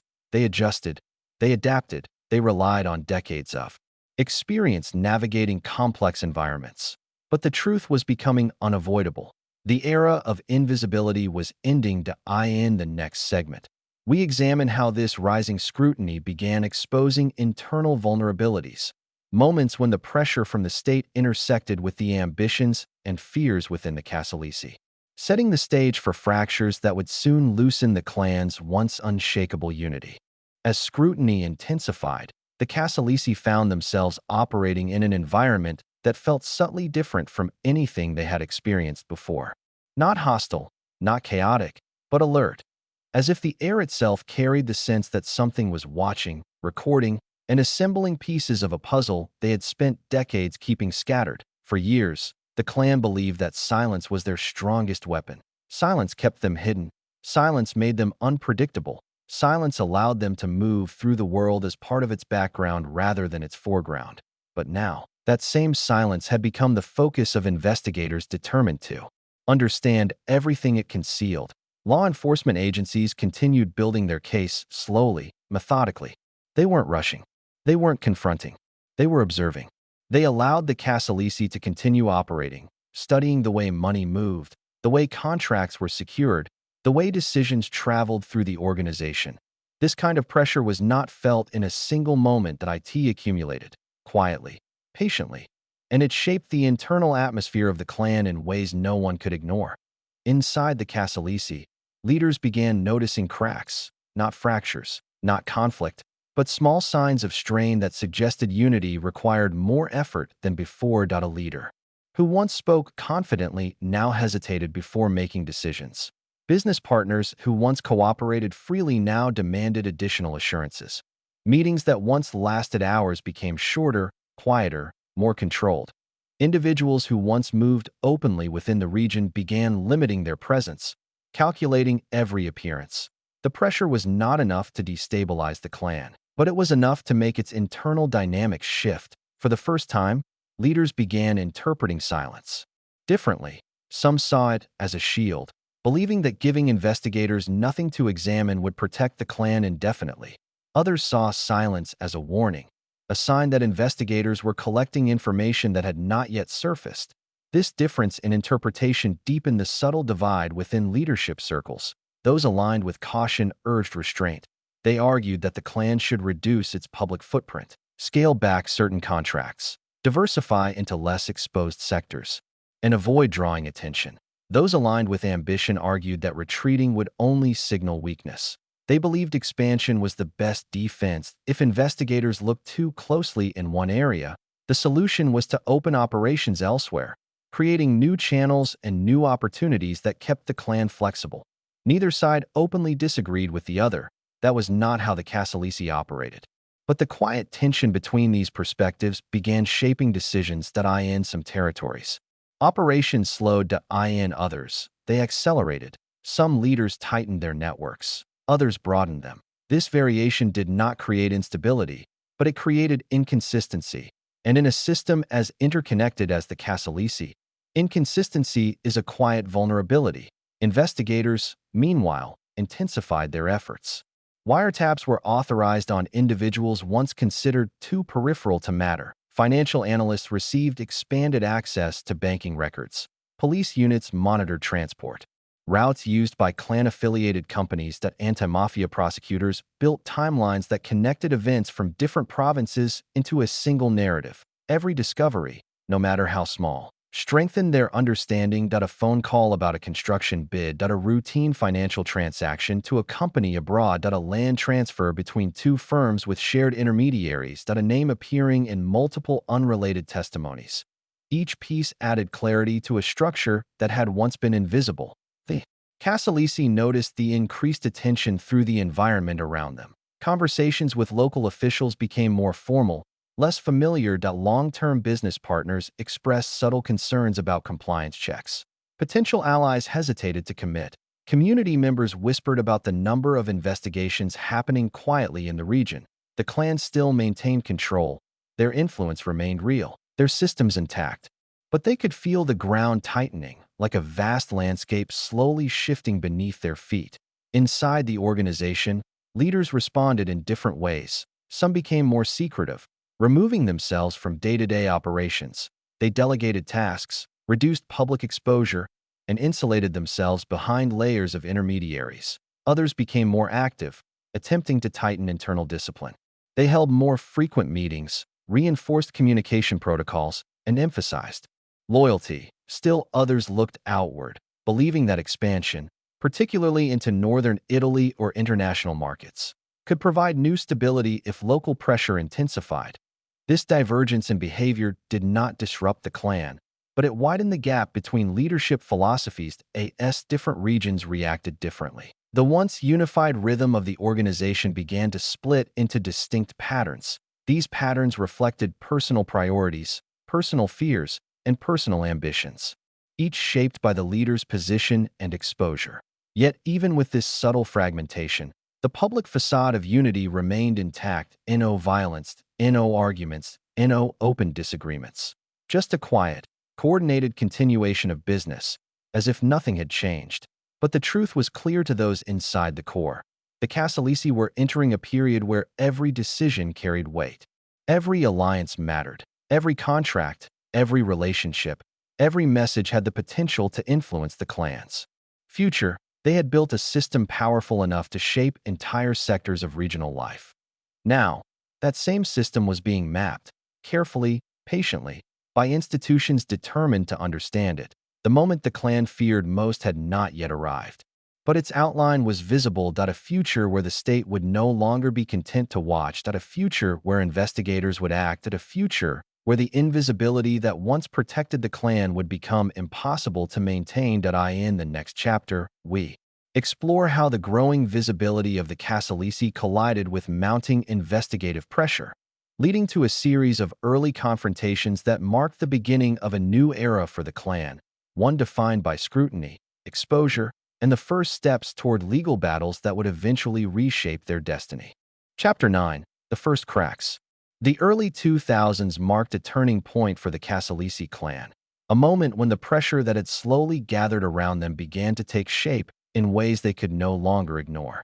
It didn't arrive as a dramatic raid or a violent confrontation. It arrived quietly, like the first small fractures in a wall that had stood unchallenged for decades. Fractures invisible to those passing by, but unmistakable to those who built it. The Casalesi had grown used to attention. Journalists had written stories before. Investigators had opened inquiries before. Politicians had made declarations before. None of it had ever disrupted the core of the organization. But this time, something felt different. It began with a series of coordinated checks. Nothing dramatic, nothing overtly hostile. Yet the pattern was unmistakable. Authorities examined construction projects linked to clan-operated firms. They reviewed waste management agreements across multiple municipalities. They reassessed permits, land transfers, and procurement documents. It was as if entire sectors of the regional economy were being quietly audited. The clan had survived scrutiny before, but never scrutiny this synchronized. Inside the organization, leaders felt the shift. Meetings that once involved confident planning now included long stretches of silence, as if each man present sensed that the ground beneath them had started to move. Financial coordinators spoke more cautiously. Regional managers offered fewer assurances. Intermediaries operating abroad sent messages laced with subtle concern, not fear, not panic, but awareness that a new atmosphere had settled in the background, a sense that the quiet shield that had protected the clan was thinning. The first visible crack appeared when a small business owner in a Caserta municipality publicly refused to cooperate with one of the clan's intermediaries. It was a minor act, quickly contained, but unusual enough that it caught the attention of mid-level leaders.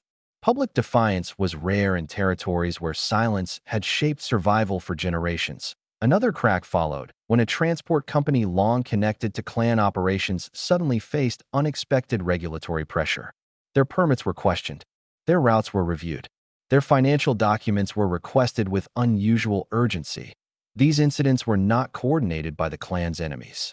They were symptoms of a system slowly waking up. But the most significant sign, the one that truly unsettled leadership, came from within the bureaucracy. That a municipal official, previously cooperative and reliable, declined to sign a routine document involving a company known to be aligned with the clan. The refusal was polite, framed as procedural caution, but its meaning was unmistakable.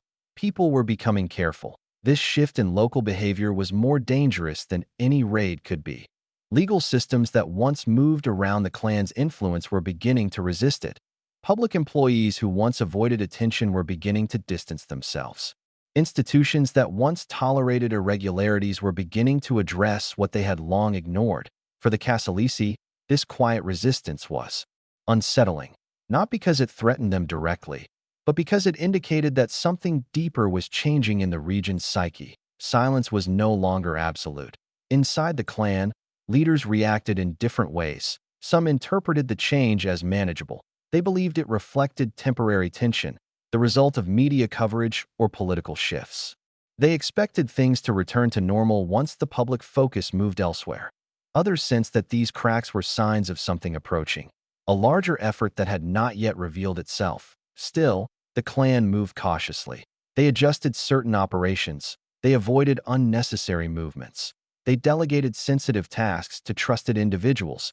They monitored the behavior of local institutions. But even these adjustments exposed internal differences. That a leader overseeing waste management operations feared growing environmental investigations and argued for scaling back involvement. Another leader, controlling construction networks, Believed expansion was necessary to counterbalance pressure. A regional manager insisted that too much caution would undermine alliances the clan had spent years cultivating, that a financial figure warned that banking institutions were beginning to question patterns they once overlooked. These concerns reflected not disagreement, but perspective. Each leader saw the clan's future through the lens of their own sector, their own territory, their own exposure. And perspective, when pressure rises, becomes a quiet divide. The state, meanwhile, continued advancing with deliberate precision.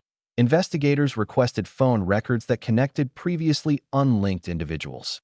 Financial analysts noticed unusual similarities in accounting practices among companies tied to different municipalities. Anti-mafia units began identifying recurring names in land deals and procurement lists. International agencies provided scattered intelligence about foreign transactions. None of these details were enough to take action, but together, they suggested that the Casalesi were not merely powerful, they were organized. This realization inspired prosecutors to begin preparing long-term strategies. Not immediate arrests, but something more structural. Something that could dismantle an organization without relying on a single trial or a single witness. Something that understood the Casalesi not as criminals, but as an ecosystem. Inside the clan, the idea that the state was building a coordinated response had not yet taken hold. But the signs were becoming difficult to ignore. That a political ally avoided a scheduled meeting, that a bid that should have been approved was quietly denied, that a company known to be loyal to the clan faced suspension over what appeared to be minor administrative issues, that a longtime associate mentioned seeing unfamiliar investigators in town. These details accumulated like dust, easy to overlook individually, impossible to ignore collectively. And yet, even now, the clan remained confident in its structure. They believed their networks were too deep to uncover. They believed their alliances were too strong to abandon them. They believed their influence was too embedded to remove. Their confidence was not arrogance. That it was history. For decades, they had survived every attempt to weaken them. But history, even when powerful, cannot always predict the future. The cracks forming around the Casalesi were not caused by a single event. They were formed by pressure, steady, consistent pressure from institutions that had learned to move as quietly as the clan itself. In the next segment, we explore how these early cracks deepened, how small signs of resistance grew into pressures that tested the coordination, alliances, and unity of a clan accustomed to moving in silence. As the quiet resistance surrounding the Casalesi grew, the atmosphere inside the organization shifted in ways that were subtle but unmistakable. The clan still functioned with the same discipline and structure it always had. Businesses continued operating. Contracts continued flowing. Loyalty remained outwardly intact. Yet beneath that familiar surface, something delicate had begun to stretch. A tension that seemed to hum beneath conversations, linger in meetings, and settle between leaders who had once moved in complete alignment. For decades, the Casalesi had won their battles by predicting the rhythm of their enemies. They understood the state's pace, its limitations, its cycles of attention. They understood when to advance and when to retreat. They understood where to build influence and where to remain unseen. But now, they could no longer predict the rhythm. Investigators were not acting according to the old patterns. Their movements were quiet but coordinated. Their focus was broad but precise. Their methods were patient but relentless. This unpredictability unsettled the clan more than any direct confrontation could have. Inside the organization, meetings became noticeably heavier. Leaders still greeted one another with the same calm composure, but something lingered beneath the surface, a quiet suspicion that each man present was feeling the pressure in his own way.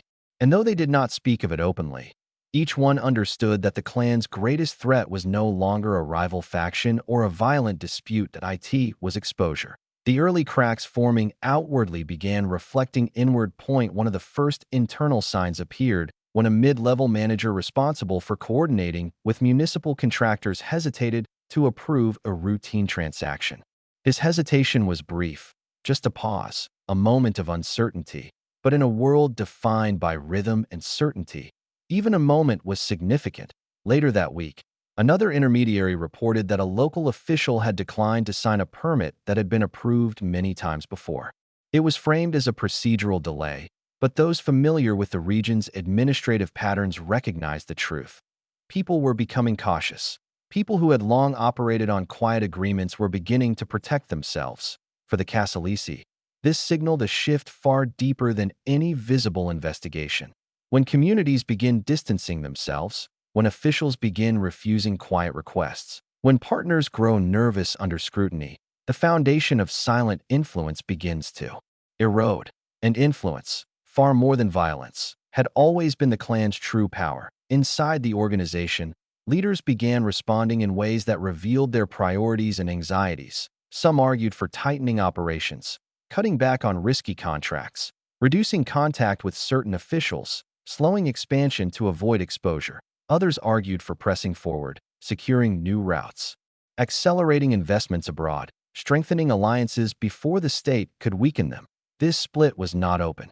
Conflict.it was quieter, older, deeper, a difference in instinct shaped by experience. The cautious leaders were those who remembered earlier eras, when investigations focused on violence and territorial disputes. They recognized that the quiet attention developing around the clan was more dangerous than any open crackdown. They had seen how subtle shifts in public institutions could topple empires that once seemed untouchable. The ambitious leaders were those who had risen during the clan's expansion, men who believed that strength lay in momentum. To them, slowing down meant surrendering ground.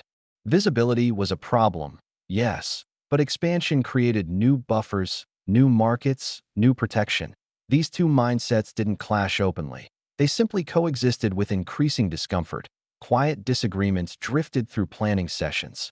Meetings ended without consensus. Calls for caution were met with calls for confidence. Plans proposed by one faction were quietly revised by another. The structure of the Casalesi still held, but its rhythm had changed, and rhythm, once disrupted, rarely returns to perfect alignment. On the outside, the pressure continued growing. Prosecutors were no longer investigating isolated incidents. They were building a narrative, a story that connected the clan's presence in construction, agriculture, transport, waste management, and international trade. A story that showed not random wrongdoing, but a system rooted in Campania, but extending far beyond it. Journalists, too, sensed something unfolding. Investigative articles began appearing with greater frequency. Reports linked seemingly unrelated businesses across provinces. Public attention, always scattered before, began to focus in daily life. These developments appeared in small, almost invisible ways. A company connected to the clan lost a tender it had expected to win. A bank refused to process a transfer without expanded documentation. A political figure declined to attend a private meeting. A local community organized a protest about waste management irregularities. These events weren't coordinated, but they shared a common thread. The region was no longer operating in silence. Inside the clan, some leaders dismissed these developments as temporary turbulence. Others recognized them as early warnings, and then came the moment that confirmed their fears. A minor associate, someone not central to the clan but familiar with its economic practices, was quietly brought in for questioning. The associate did not betray them, but he revealed something far more concerning. Investigators had a list of companies, a list of names, a list of contracts, a list of relationships. It wasn't complete, it wasn't perfect, but it was organized. This revelation moved through the clan like a cold wind, quiet, invisible, but deeply felt. Some leaders became more protective, restricting their communication even further. Others doubled down on existing operations, insisting that showing strength was the best defense. A few began forming small personal alliances, strengthening ties with those they believed could secure their interests if the situation worsened. The clan was not fracturing. Not yet. But unity was no longer effortless. It required negotiation, reassurance, adaptation. And beneath all of it was a growing realization, one that no one would voice aloud. The Casalesi had been lucky for decades. They had built a world in silence. But now the silence itself was being mapped, studied, decoded. The system that once protected them was becoming the very thing investigators were learning to penetrate. In the next segment, we examine how these internal tensions and external pressures converged, marking the beginning of deeper fractures fractures that would ultimately shape the future of one of Italy's most powerful criminal networks. As the pressure surrounding the Casalesi continued to mount, the clan found itself navigating a landscape that felt increasingly unfamiliar. For decades, they had shaped the environment around them, softly guiding decisions, subtly influencing institutions, silently weaving themselves into the fabric of Campania's economy. But now, for the first time in their history, the environment was shaping itself in ways they could not fully predict or control. The cracks appearing in their world were not loud, dramatic openings. They were hairline fractures, small shifts in behavior, tone, and structure that hinted at deeper changes beneath the surface. Inside the organization, leaders gathered frequently to assess the situation. They analyzed every development, every unusual inquiry, every hesitation from officials or partners. The conversations were quiet, deliberate, and heavy with subtext. No one wanted to voice the possibility that the clan's era of invisibility was ending, but everyone felt it in these meetings. Voices remained calm, but eyes revealed something else: calculation, uncertainty, and the faintest hint of distrust. The clan had grown too large and too diverse for every leader to experience pressure in the same way. Some saw increased inspections. Some felt political relationships becoming fragile.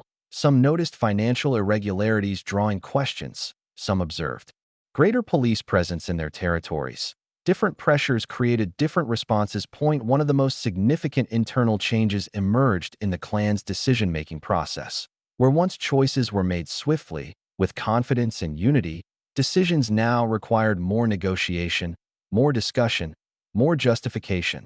Leaders who once operated with autonomy now found their actions questioned, not aggressively, not confrontationally, but gently, with the kind of careful curiosity that suggested. Trust was no longer absolute. These subtle shifts created small pockets of uncertainty that a regional manager reduced spending to minimize exposure, only to be quietly criticized for weakening the clan's influence, that a financial coordinator urged caution in transferring funds. But others argued that delaying payments could raise different suspicions, that a construction figure warned that a particular contract was attracting government attention, while another insisted that withdrawing would signal vulnerability. No one openly opposed each other, but their perspectives no longer aligned with the unity that had once defined the organization. Beneath the surface, personal alliances began strengthening, that a leader responsible for operations in northern Italy met more frequently with individuals whose priorities matched his own. Another leader in Caserta began confiding in a small circle of trusted associates, sharing concerns he did not voice in larger meetings. Intermediaries abroad forged closer relationships with the figures who shared their sense of urgency. These alliances were not formed with disloyal intent. They were formed out of instinct, an instinct to protect one's position when uncertainty rises. Meanwhile, the external world continued shifting. Investigators, empowered by new tools, cross-referenced financial data with corporate registries and land records. They identified patterns that had long been invisible, patterns showing how different companies, territories, and individuals were linked. They noticed recurring surnames in unrelated tenders. They observed how certain firms always appeared on winning bids, even across municipalities. They connected cellular activity, travel patterns, and communication logs. Their strategy remained patient. They did not rush movements. They did not alert the clan with aggressive action. They simply continued tracing threads until those threads formed a map. This map, once completed, would change everything. Outside the clan, whispers grew, louder in local communities, not accusations, but observations. People noticed that long-standing business relationships were slowly unraveling. They noticed that certain public offices were becoming more cautious. They noticed that some companies were distancing themselves from contracts, from partnerships, from anything that might attract attention. These subtle acts of self-preservation signaled that the region's instinct for silence was weakening. For the Casalesi, that unraveling was more dangerous than any investigation. Silence had been the bridge between the clan and the communities that relied on them. When silence begins to break, even quietly, the bridge becomes fragile. Inside the organization, leaders felt the shift deeply. Some insisted it was temporary. Others prepared for escalation. Still others focused on protecting their own sectors. This divergence of focus created early fissures that a leader in the agricultural sector complained that increased oversight from inspectors was disrupting long-held relationships. The transport coordinator argued that shifting routes might raise suspicion, that a figure managing waste operations warned that environmental scrutiny was intensifying, threatening contracts tied to entire municipalities. These concerns reverberated through the clan structure, affecting conversations, decisions, and trust. The most telling sign of internal tension came when two influential figures quietly disagreed about how to handle a particular contract under scrutiny. The disagreement was polite but firm. Each man presented his strategy calmly, but neither yielded. Their supporters within the clan began aligning behind them, creating a small but visible divide. The leadership eventually reached a compromise, but the moment lingered that IT revealed a truth long hidden. Pressure had begun shaping the Casalesi from within, and once pressure enters the internal structure of an organization built on unity, it rarely disappears. Meanwhile, investigators continued assembling evidence. Witness testimony began aligning with financial records. Company data matched. Communication logs. Patterns once hidden became increasingly clear. The Casalesi were still powerful. Their influence remained embedded in entire systems. Their networks continued functioning smoothly. But something had changed, and everyone felt it. The clan could no longer move entirely in silence. Their environment no longer responded automatically to their influence. Their unity, once effortless, now required careful maintenance. And beneath everything was a quiet truth none of them wanted to acknowledge. For the first time in decades, the Casalesi were facing a future they could not fully predict. In the next chapter, we explore how the investigative pressure and internal tension reached a breaking point, leading to the first major confrontations between the clan and the state. Confrontations that would expose vulnerabilities the Casalesi had kept hidden for years. Chapter 10: Pressure breaks the surface. The moment the investigations shifted from quiet observation to direct action did not arrive with sirens, raids, or headlines. It began, as most turning points in the Casalesi saga did, with something small, an administrative request, a subtle disruption, a detail that seemed insignificant to outsiders but carried enormous weight within the clan's internal world. IT started when a regional procurement office suspended a public contract involving a company tied, discreetly but unmistakably, to the Casalesi. The suspension was justified on technical grounds: a missing document, an irregularity in a bid, a procedural inconsistency. Nothing dramatic, nothing accusing, nothing that suggested deeper motives. But inside the clan, the meaning was clear. Someone, somewhere within the institutional system, had chosen to intervene. IT wasn't a strike. It was a signal. Signals matter in the world the Casalesi built. Signals reveal the direction of pressure before the pressure becomes unbearable. In the days that followed, additional signals appeared with increasing frequency. A transport company connected to the clan was instructed to provide records for an audit. A construction permit remained pending for an unusually long period. A financial institution requested expanded documentation for routine transactions. A local official declined to renew a long-standing agreement, citing new guidelines. Individually, these moments were easy to dismiss. Together, they formed a pattern that confirmed what the clan had quietly feared. The state was no longer watching. The state was beginning to move. Inside the Casalesi, the leadership gathered to discuss these developments. The meeting took place in a quiet location, away from familiar territory. The mood was calm, but not relaxed. Conversations were measured, as if every word carried weight beyond the moment. The first question was simple: were these disruptions isolated or coordinated? Some leaders insisted the events were scattered: bureaucratic caution, political shifts, random audits. Others disagreed. They sensed intention. They sensed preparation. They sensed that investigators were testing the clan's defenses, not aggressively, but strategically. The discussion revealed more than differing interpretations. IT revealed how each leader viewed the future. The cautious leaders urged immediate adjustments: reduce exposure, lower the profile of certain companies, shift financial movements abroad, strengthen buffers between legitimate businesses and clan structures. The ambitious leaders countered: retreat.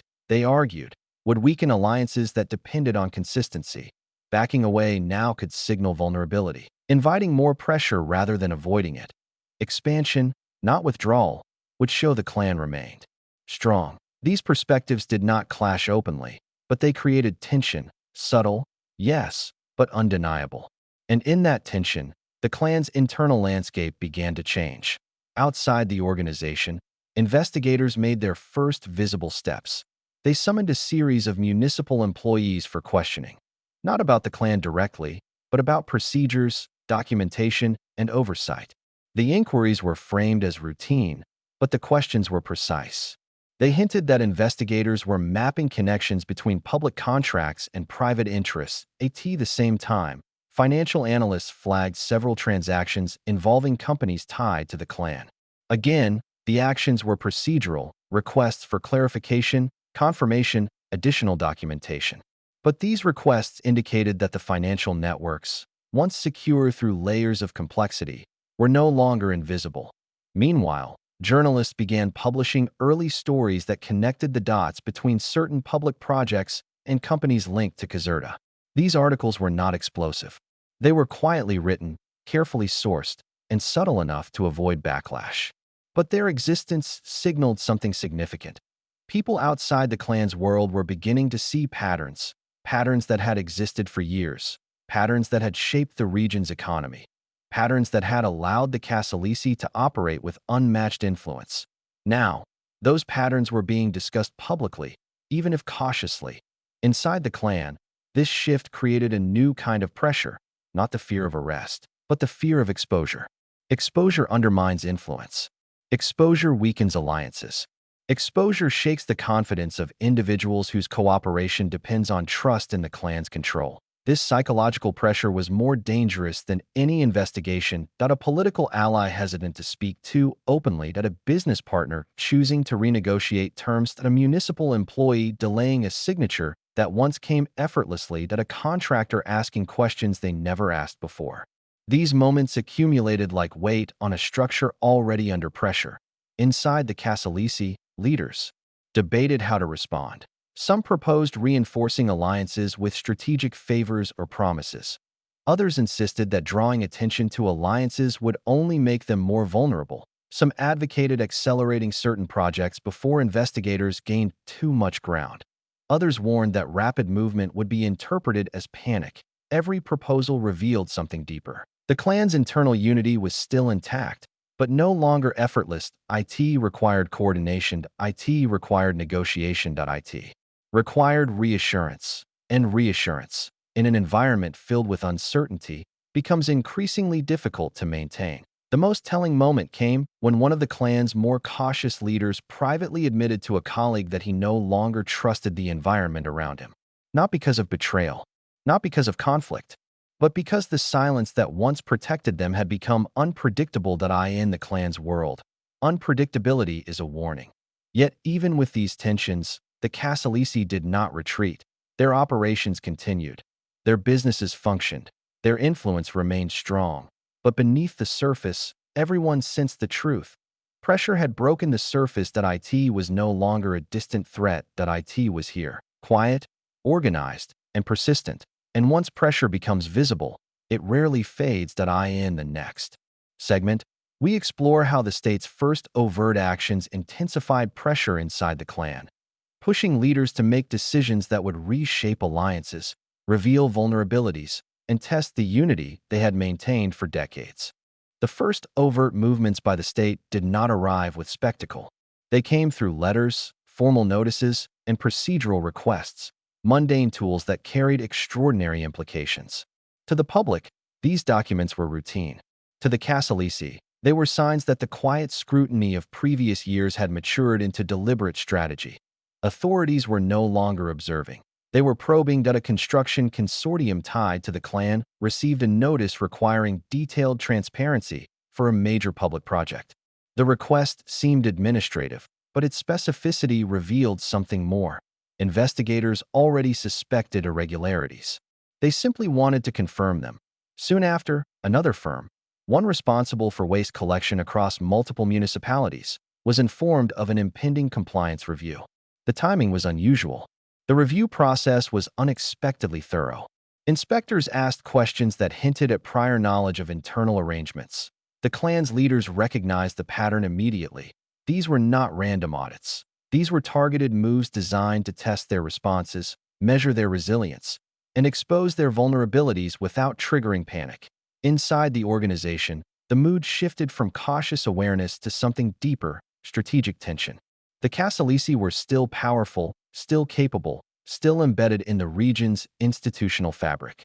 But the invisible lines that once kept investigators at a distance were fading. Decisions that once felt routine now carried weight. Discussions that once flowed freely now contained pauses. Assurances that once sounded confident now rang hollow. The leadership gathered more frequently, not out of fear, but necessity. The clan structure had become too complex, too widespread, too intertwined with legitimate markets to navigate this pressure without coordination. A T1 meeting.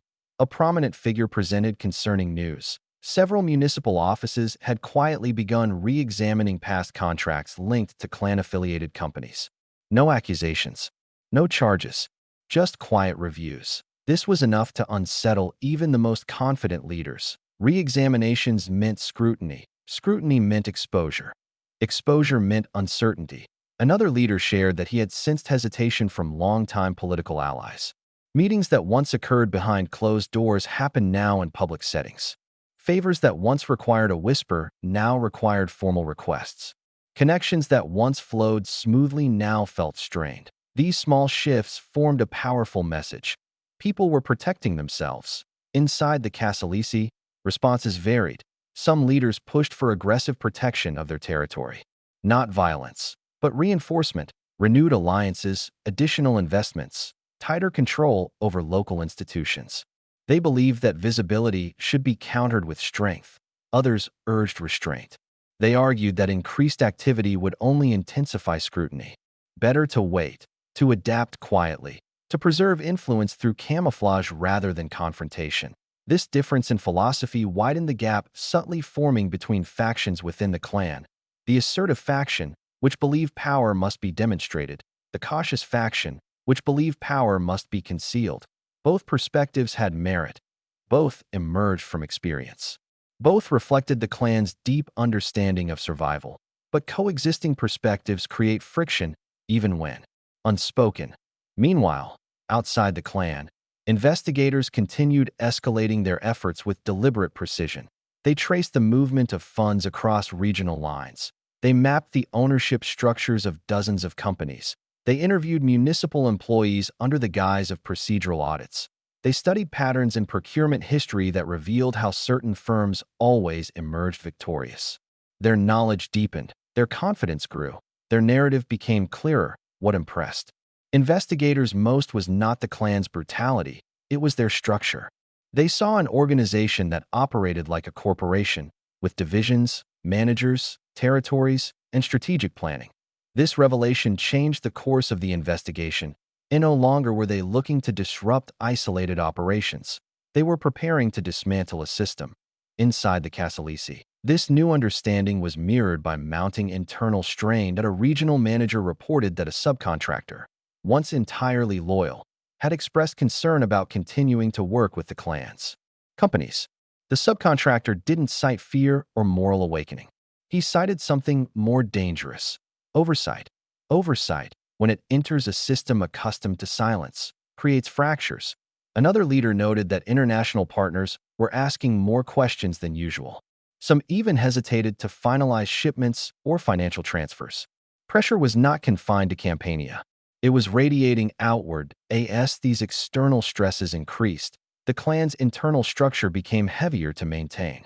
Unity needed reinforcement. Coordination needed precision. Ambition needed restraint. But restraint is difficult when leaders have built careers on expansion. In one meeting, a prominent figure argued that the clan should double down on its influence within certain municipalities. If they are watching us, he said quietly, then we need to remind them we are still here. Another countered, insisting that pushing forward would attract more attention. Strength is silence. Strength is patience. Strength is not being seen. The debate did not escalate. That was not the Casalesi way. But the disagreement lingered afterward, settling between leaders like a quiet shadow. The clan's strength had always come from unity. Unity of purpose, unity of vision, unity of discipline. But now, unity was becoming something that required conscious effort rather than a natural extension of shared experience. Outside the organization, the first concrete consequences of investigative pressure began appearing that a contract linked to a key Casalesi company was revoked without explanation, that a property seizure was quietly initiated against a mid-level associate, that a minor figure connected to the clan was arrested for tax irregularities. None of these actions targeted the core leadership. None threatened the clan's top hierarchy, but each action represented a step, a small, calculated step in a larger strategy. And the clan felt it. The pressure was no longer subtle. It had formed. It had structured. It had momentum. One evening, a leader confided privately to another, "This is not the old way. They are not watching for violence anymore. They are watching for us." The realization was simple, but profound. For decades, the Casalesi had mastered invisibility. Now, invisibility itself had become suspicious. In the next segment, we explore how this growing pressure culminated in the first significant confrontation between the Casalesi and the Italian state. A confrontation that would not destroy the clan, but would mark the beginning of the end of their era of unchallenged silence. The pressure that had once crept quietly around the Casalesi now moved with shape and direction. Not openly, not dramatically, but with a deliberate rhythm that suggested investigators were no longer feeling their way through darkness. They were following a path, and that path, piece by piece, document by document, testimony by testimony, led unmistakably toward the clan. The moment that crystallized this shift came during a dawn operation that targeted several businesses linked indirectly to the clan. It was not a raid on a hideout, nor an attempt to arrest top figures. It was something more strategic. Authorities arrived not with force, but with files. They entered offices, warehouses, and administrative buildings quietly, presenting paperwork to employees who had expected an ordinary workday. Computers were seized. Accounting records were collected. Contracts were copied. Hard drives placed into evidence boxes.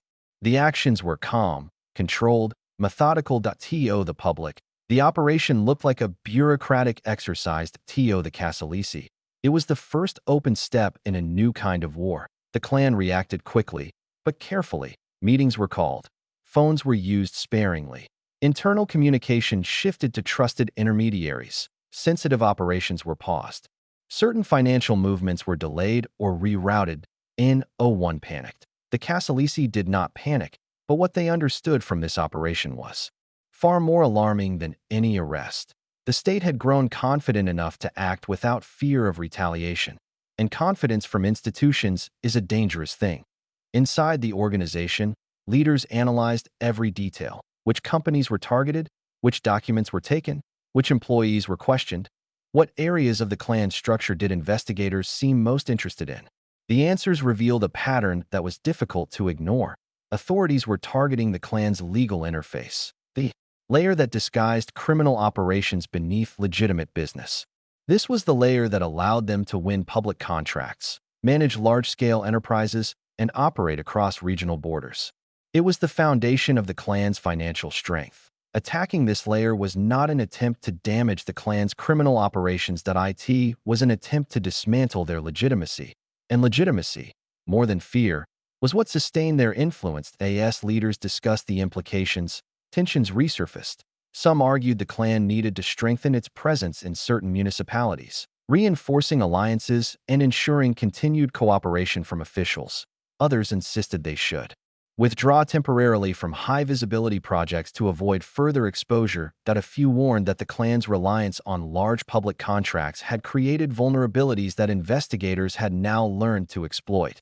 These perspectives reflected deeper philosophical differences that mirrored the clan's evolving identity. The older generation favored patience, silence, and subtle influence. The newer generation favored expansion, visibility, and diversified power under normal conditions. These differences coexisted without conflict, but under pressure, they became the seeds of internal strain. Meanwhile, the public began noticing the state's actions. Local newspapers published stories about the Dawn operation, describing it in neutral tones but hinting at connections to broader investigations. Residents whispered about possible implications. Companies with historical ties to the clan grew cautious, unsure whether their own activities might be examined next. This external shift fed back into the clan's internal atmosphere. When allies become uncertain, alliances lose stability. When businesses hesitate, revenue becomes unpredictable. When public institutions act independently, influence begins to falter. Inside the Casalesi, these developments shaped conversations urgently that a leader responsible for the clan's financial operations warned that banks were reviewing unusual transactions linked to several companies under scrutiny. He urged the organization to shift financial activity abroad, where oversight was weaker. Another leader disagreed, arguing that withdrawing too much money or halting too many transfers would create a pattern investigators would immediately notice. "We must look calm," he said softly. "Calm is survival." The debate revealed something crucial. The clan's unity, though still strong, was becoming reactive rather than proactive. They were no longer planning the future. They were responding to the present. This shift in posture was subtle but profound. In one moment that captured this tension perfectly. A mid-level manager approached a senior leader to express concern that certain political allies were keeping their distance. The leader listened quietly, nodding, but offered no immediate reassurance. Instead, he replied gently, "Everyone feels the wind change before the storm arrives." The simplicity of that statement carried a truth the clan did not want to confront. The wind had changed. Across Campania, the air felt heavier. The silence that once protected the clan now felt expectant. Institutions that once operated in parallel with the clan's interests were now behaving unpredictably. This unpredictability made the Casalesi more cautious, but it also made them vulnerable. When an organization must constantly adjust to external pressure, internal cohesion becomes more fragile. Small disagreements turned into quiet divisions. Quiet divisions turned into competing strategies. Competing strategies turned into isolated decision-making. The clan was not fracturing, but it was stretching. And an organization stretched under pressure often reveals the weaknesses it has hidden beneath decades of discipline. Meanwhile, investigators continued building momentum. Their strategies evolved. Their coordination improved. Their understanding deepened. They studied the clan's territorial maps. They analyzed how influence flowed through municipal offices. They examined how different sectors aligned under the clan's control. They identified leaders who acted as strategic nodes within the organization. The picture forming in their hands was not of a violent syndicate, but of a system that, once mapped, could be dismantled through law. The Casalesi sensed this, not through arrests, not through confrontations, but through the shifting weight of the world around them. Something was approaching, something larger, more coordinated, more enduring than any investigation the clan had survived before. The cracks had widened, the pressure had shaped, the silence had changed, and the Casalesi, for the first time in decades, were preparing not for expansion or consolidation, but for defense. In the next chapter, we turn to the moment when the state's strategy becomes unmistakably clear, revealing the full scale of the challenge facing the clan and setting the stage for battles that would define the modern history of the Camorra. And so, we reach the end of our journey through the shadows of the Camorra, a world built not through noise, but through quiet persistence. A world where power lived in silence, where influence moved through back rooms, and where decisions made in whispers shaped entire regions for generations. What we've seen isn't just crime, it's a system, a structure woven so deeply into daily life that it became almost invisible, until the moment the world finally turned to look. Tonight, you've walked through the rise, the fractures, the alliances, the betrayals, the pressure, and the slow, deliberate response of a state that learned how to fight. An enemy that rarely showed its face. And beyond all the headlines and names, this story reminds us of something deeper. Power built in silence doesn't disappear in a single moment. It fades the same way it grew. Slowly, quietly, layer by layer, until the world it once controlled stops moving in its rhythm. Thank you for staying with me through this late-night journey. If you're listening to this as you drift towards sleep, let your mind settle now. The tension of the world we explored tonight belongs to history, not to your dreams. Before you go, Tell me in the comments where you're listening from and what time it is for you right now. Our true crime family spans across countries, time zones, and lives, and I'm grateful you're part of it. That if you're new here, make sure to subscribe. Tomorrow night, a new story waits in the dark, and I'll be here to guide you through it. Sleep well, stay safe, and until next time, this has been True Crime Records.